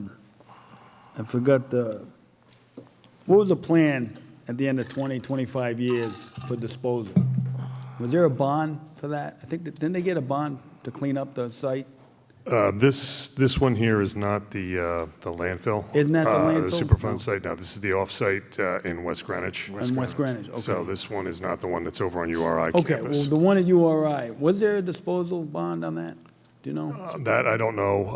I know we maintain it and we still pay maintenance fees and Right. and monitoring for the Right. landfill closure, but I don't know if there's a bond. I don't believe we had I don't know if we had a bond for it. All right, okay, all right, that's all thank you.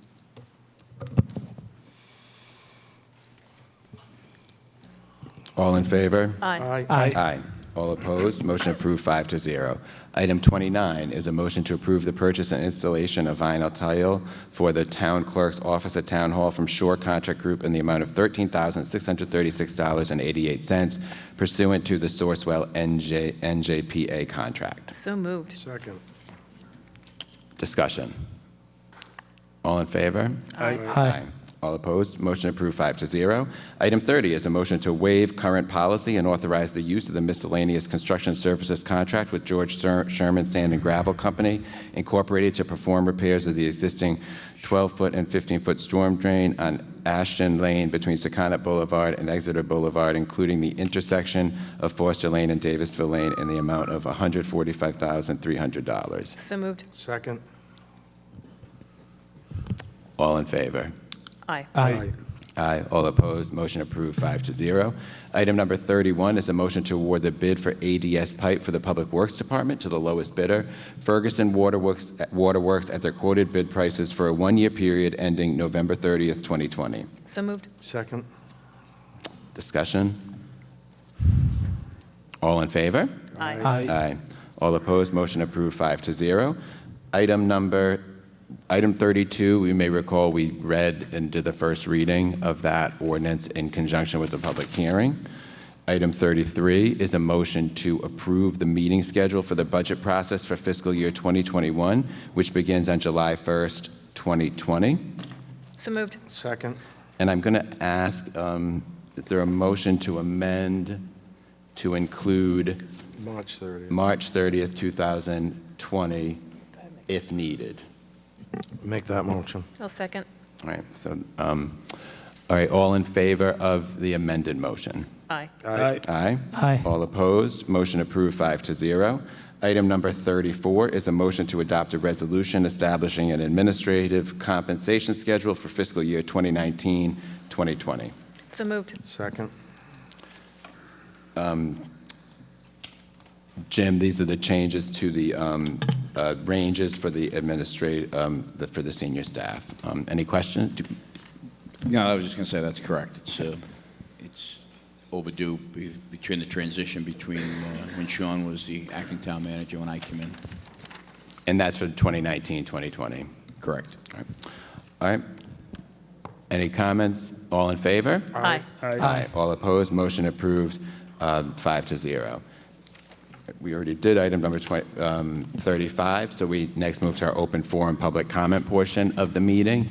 And so individuals who wish to address the council, please raise your hand. There was a presentation or an announcement that I needed to make, but I'm going to make it at the start of the public comment, and then we'll jump into public comment.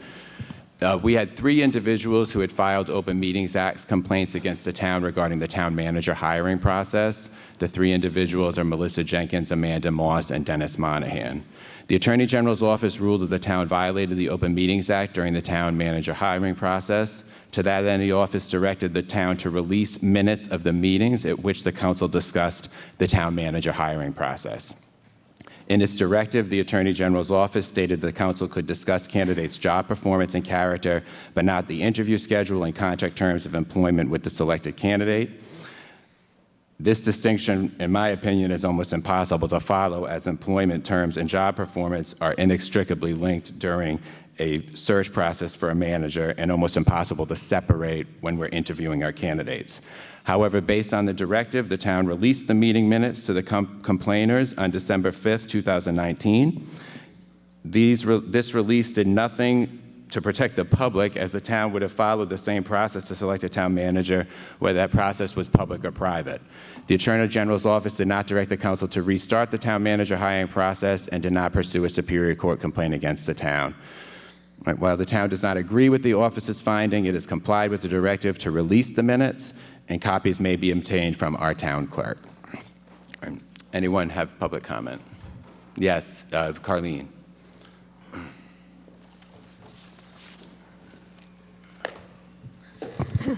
Carlene Town, Wood Hill Road.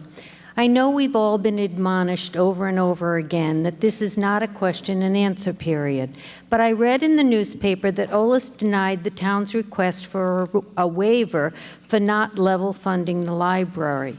I was hoping that someone would tell us what the town has done in response to that denial. And please don't say that you appealed the decision, because we all know that that would just result in another denial. What are you going to do to ensure that the library will be able to remain open on less than 31% of what has been its operating budget for at least the last 5 years? Secondly, I would like to know why council members always get a chance for rebuttal, but members of the audience never do. For instance, on November 4th, as we were reading the history of the library, Matt interjected that there were a lot of misstatements being made, and he wanted everyone to be aware of that. First of all, why should any of you have the right to interrupt speakers? And secondly, I would like Matt to identify which facts were incorrect, because I don't believe any of them were so-called misstatements.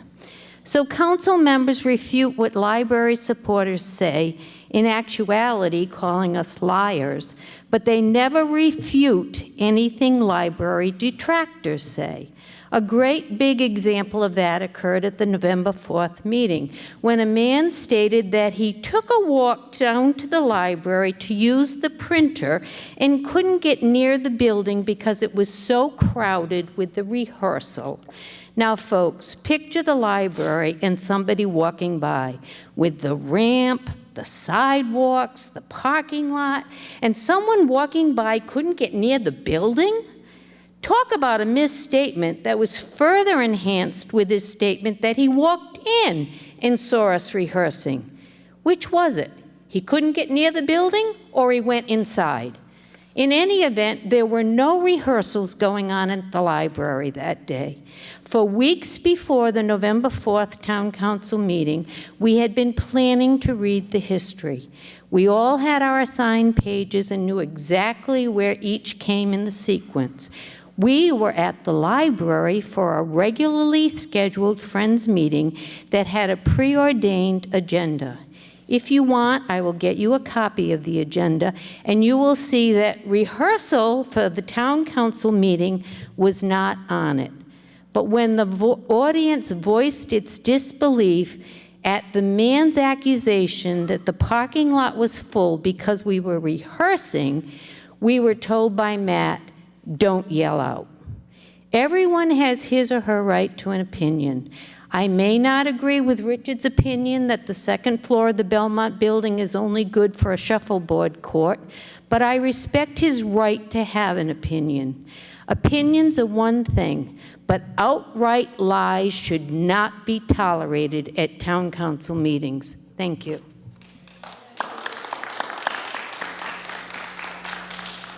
Stanley.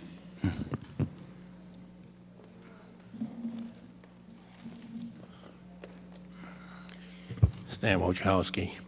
I don't know if you read in the paper, library supporter really gave me an idea on how to stop all this fighting.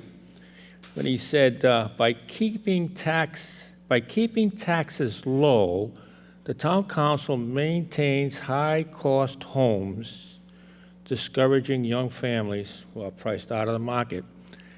And voters have the ability to change the future. So I guess we want to change the future and get our taxes increased. Let's not keep them low, let's increase them.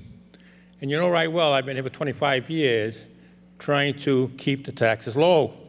So I thoroughly disagree with this fellow. However, it opened the idea of the solution. The solution is a library tax assessment. Those who want a library and those who vote for a library can sign up for a library tax assessment so they can all fund the library. Not all taxpayers have to do it, just those that sign up and accept a library tax assessment. It's kind of like a sewer tax assessment in other towns. They'll have a library tax assessment. Now, it sounds to me like, you know, if they give $100 a year for 10 years, that's $1,000, and you got 6,000 of them, you got $6 million. So they can pay for the library. All those who want the library should have the right to sign up for an assessment, town assessment, and pay the $100 a year to pay for the library, not force everyone else. Library tax assessment. That's the answer that comes out of it. They want it, they pay for it.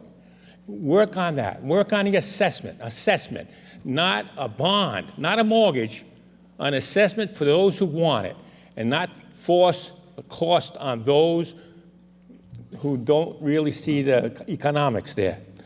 And on a side issue, I want to mention that there are 12,557 voters, and I read that would make that the 7,448 that did not vote for the library bond. 7,448. 59% of the registered voters in this town did not vote for the library bond. Let me say that again. 59% of the registered voters in this town did not vote for the library. 59% did not. I understand the 67, but I'm saying 59%. Now, of course, hopefully this election, everyone will get out there to vote and we'll have the right decision made. But as of the last vote, 59% did not vote for the library. And I have to repeat that because I've heard the 67% so often. I'm going to say 59% did not vote. Thank you. Thank you, Stan. Yes.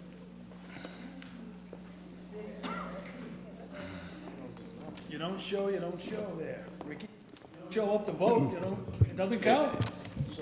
Stan stated his opinion. Thank you.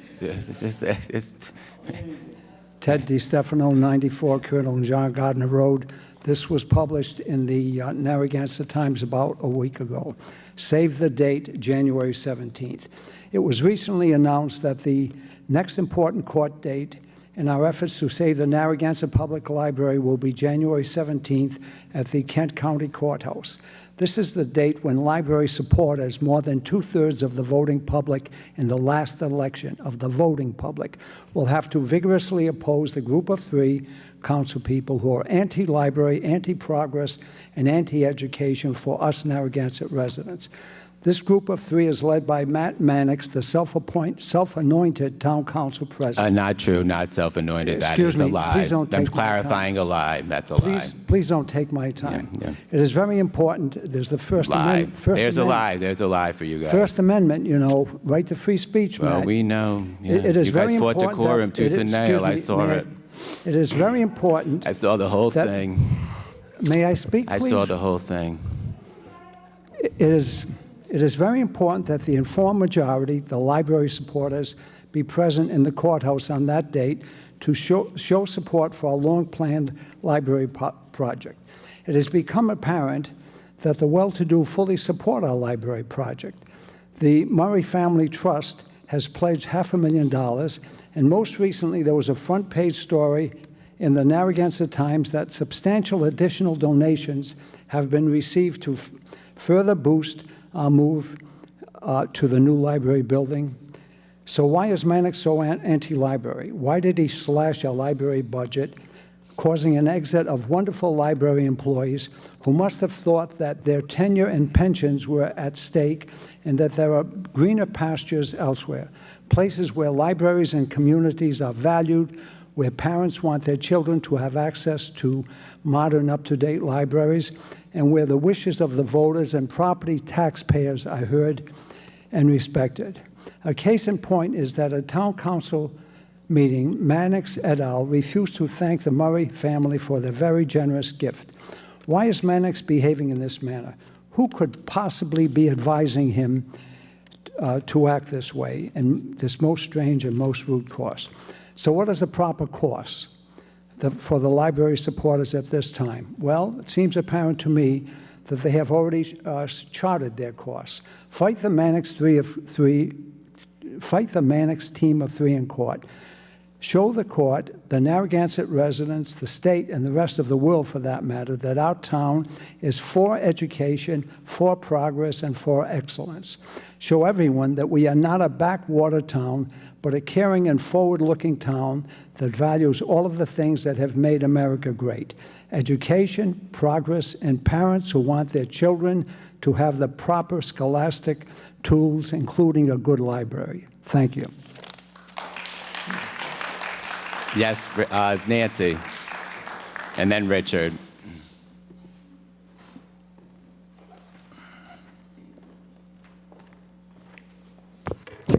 Nancy DiNuccio, 8 Vanderbilt Drive. On November 18, 2019, at the Narragansett Town Council meeting, the majority, Mannix, Lawler, and Lima, voted a financial gift to the Pier Liquor Store. Like most businesses conducted this term, it was a surprise amendment with no discussion with other councilors and no comment from the public. No amendment was attached to the motion, and the change was approved at the speed of light. November 18th was the meeting where each liquor license by class was read out loud and voted to approve for another year. The attachments to the motion were the typical boilerplate descriptions of the current regulations regarding liquor licenses.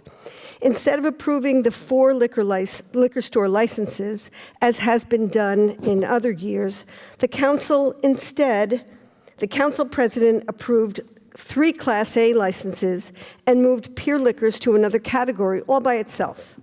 The Pier Liquor license was modified as follows by President Mannix. Quote, on this one, I'm going to be seeking an amendment for the renewal of the license to replace the stipulation which was approved on July 17, 2006, that reads the license shall not be transferable to either a different owner or a different location, with the following: the license shall not be transferable to a different location but may be transferred to a different owner. On June 15, 2018, the town manager, Jim Manny, now superintendent of the Rhode Island State Police, spoke to the owner of Pier Liquors and advised him that the town was moving forward with the purchase of the Belmont building and the space he currently occupies. The owner stated that he had 2 years left on his contract. He further stated that he would possibly move out within 1 year and that he would be approaching the town council for consideration of modifying his liquor license so that he could move to a different location within the town. But the council insisted the license could not be moved or sold. Clearly, they could have modified the Pier Liquor license to allow the business to move, but that would allow Pier Liquors to vacate the library space, something this council is intent on stopping. So why would this council modify the license to allow a sale? It certainly looks like a major gift to Pier Liquors. The business now can be sold with the liquor license intact. Some say that could be quite a pretty penny. And just like the wrong-headed attempted sale for PVK LLC, there is nothing to protect the town. This business could close tomorrow and cash out the next day at a much higher price. Why was there no attachment for the amendment, no discussion by councilors, no public input? Fooling around with a liquor license is one thing the state doesn't like. Perhaps the councilors could explain themselves. Richard. Actually, I have a question about that, or I can respond to that. I actually voted no on that because of the amendment. It happened so quickly, I wasn't really aware of what was happening. Only that it was this random amendment that came up. It was never discussed in executive session. Yes, it was. That is a total lie. No, it was not. That is a total It was lie. not. Oh, my God. Unseal the minutes then. You guys are incredible. All right, excuse me, Matt. So, Jim, did that request come through your office? I don't know, because I never heard anything about it. It was just on the agenda when we met. But the amendment wasn't. I don't recall. So where did that amendment come from? It came from our discussions in executive session. That's why I put it. We discussed it. Do you remember that? You remember that we discussed the... We discussed it because we said there was And no we couldn't space put in room the to P&S. move. Yes. Sorry. Right. Exactly. Right. You can't put a transferability of a license. It was one of the things that they had asked for, and we talked about we can't put it in the purchase and sales agreement because it wouldn't be appropriate for a purchase and sales agreement. We never discussed amending that so they could sell the property. Okay. Go ahead, Jesse. All right. Fine. Well, if you want to unseal Live the in minutes, your own then real world. you can prove it, I guess. Put on a motion to unseal minutes then. Sure. Do it in January. Gladly. Okay. All right, Go Matt, ahead. I'll do it. Put on your motion. Go.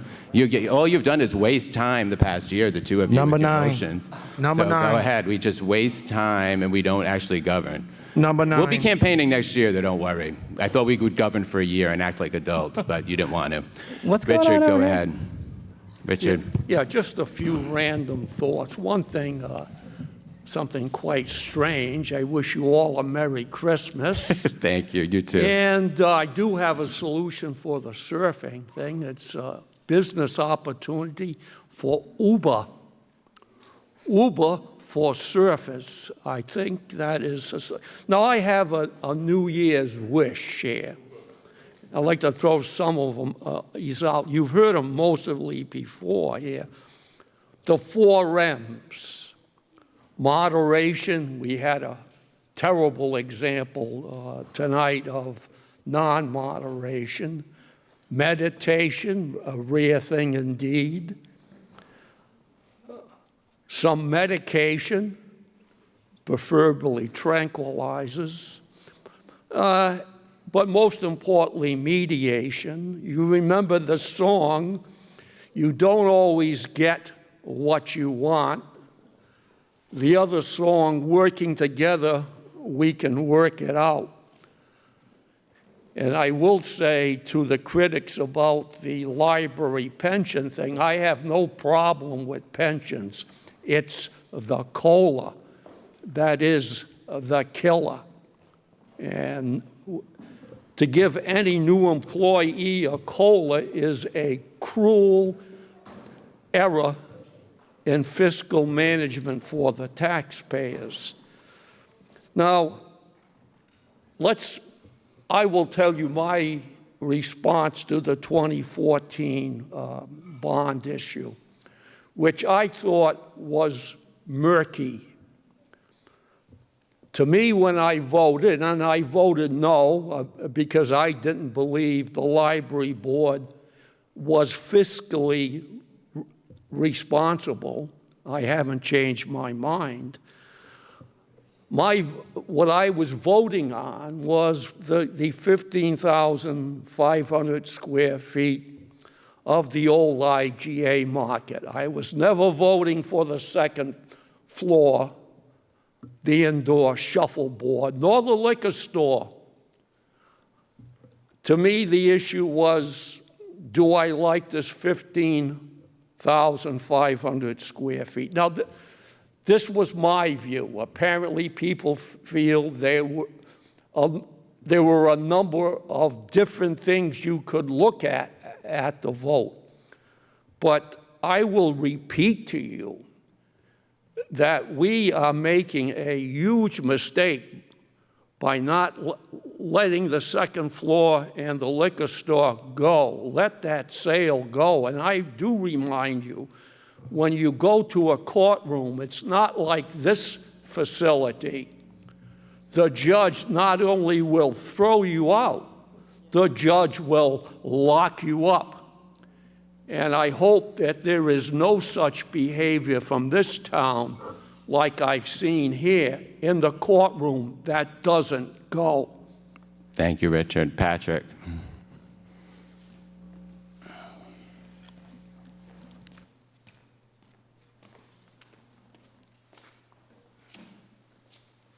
Dan is going to bring a website up really quick. Patrick Kavanaugh, 109 Winterberry Road. This right here, I'm really trying to get across to everybody I ever talked to. I emailed it to you guys. I tell everybody I know. This right here is a website that is created by the U.S. Department of Treasury. And if you look right over there and to the left, I don't think my thing's working, but right now everybody in this room, our children, our future grandchildren, we're 23 trillion in the hole, and that's how fast it keeps going. That's $187,000 per taxpayer, or $70,000 for every man, woman, and child in this country. Going up as we speak. My 3 minutes, it will go up $7 million in the 3 minutes I talk. If you have kids and you have grandkids. What I want to do is I'm going to talk to the school committee to get this hung up in middle schools and the high school. Because this debt will never be paid off by everybody in this room. This is the debt that we're handing the kids in middle school, high school, and their kids, their generation. So if you scroll up just a little bit. You should, Patrick, use the microphone. Okay. I have a big mouth. Hopefully everybody can hear me. But if you scroll up a little more, right down there, Social Security liability, Medicare, Medicaid. The United States federal government owes $127 trillion that we cannot pay, that we'll never pay. $127 trillion that we won't, and our kids won't, and our grandkids won't. So if you can click on one more, the state of Rhode Island, at the very top, it says Rhode Island state debt. State debt card. Up on the top left. And then click Rhode Island.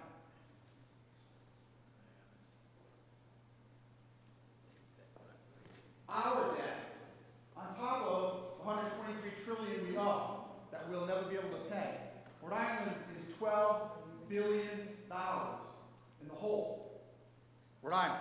Unfunded liabilities, pensions, health care that we will never be able to pay. So you saw the debt in the federal government. You saw the debt at the state level. What I'm trying to get to here is your number one job, and I've said it over and over and over again, I've said it to other town councils, a fiduciary responsibility to the taxpayers of Rhode Island. It's not just to get a parking spot for the surfers. It's not to open the beach earlier or later or fix somebody's sidewalk. This is what we're handing our kids. It's not about a library. This is what we're handing our kids and our grandkids and our great-grandkids. It is immoral. So somewhere, somebody has to start to bring some sanity back to this country. And it can start here in Narragansett. So when I'm talking about the debt, everybody stepped up here and said that the state of Rhode Island has said Narragansett is pretty close to our borrowing limit, and we want to borrow more to build $11 million library. And what goes up my butt sideways is the CAM fees. The 20-year bond, we're going to pay $800,000 to $1 million to Gilbane for CAM fees that we can take care of ourselves. So what I'm trying to say is between this federal debt, the state debt, and the debt we have here, on top of $1 trillion in student debt across our country, and every other debt that we can think of. People say we're the richest country in the world. We are not. We are the biggest debtor nation in the history of mankind. I'm not lying. That's the U.S. government telling you that. So please, I mean, the library is kind of attached to it, but we have to start somewhere, and all you folks can start here at the local level. Don't put us in any more debt, please. Thank you. Thank you. All right. Yes.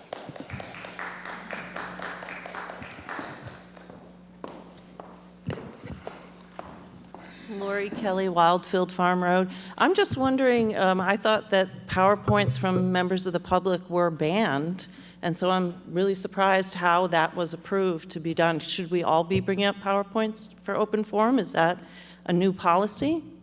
Thank you, Lori. Thank you.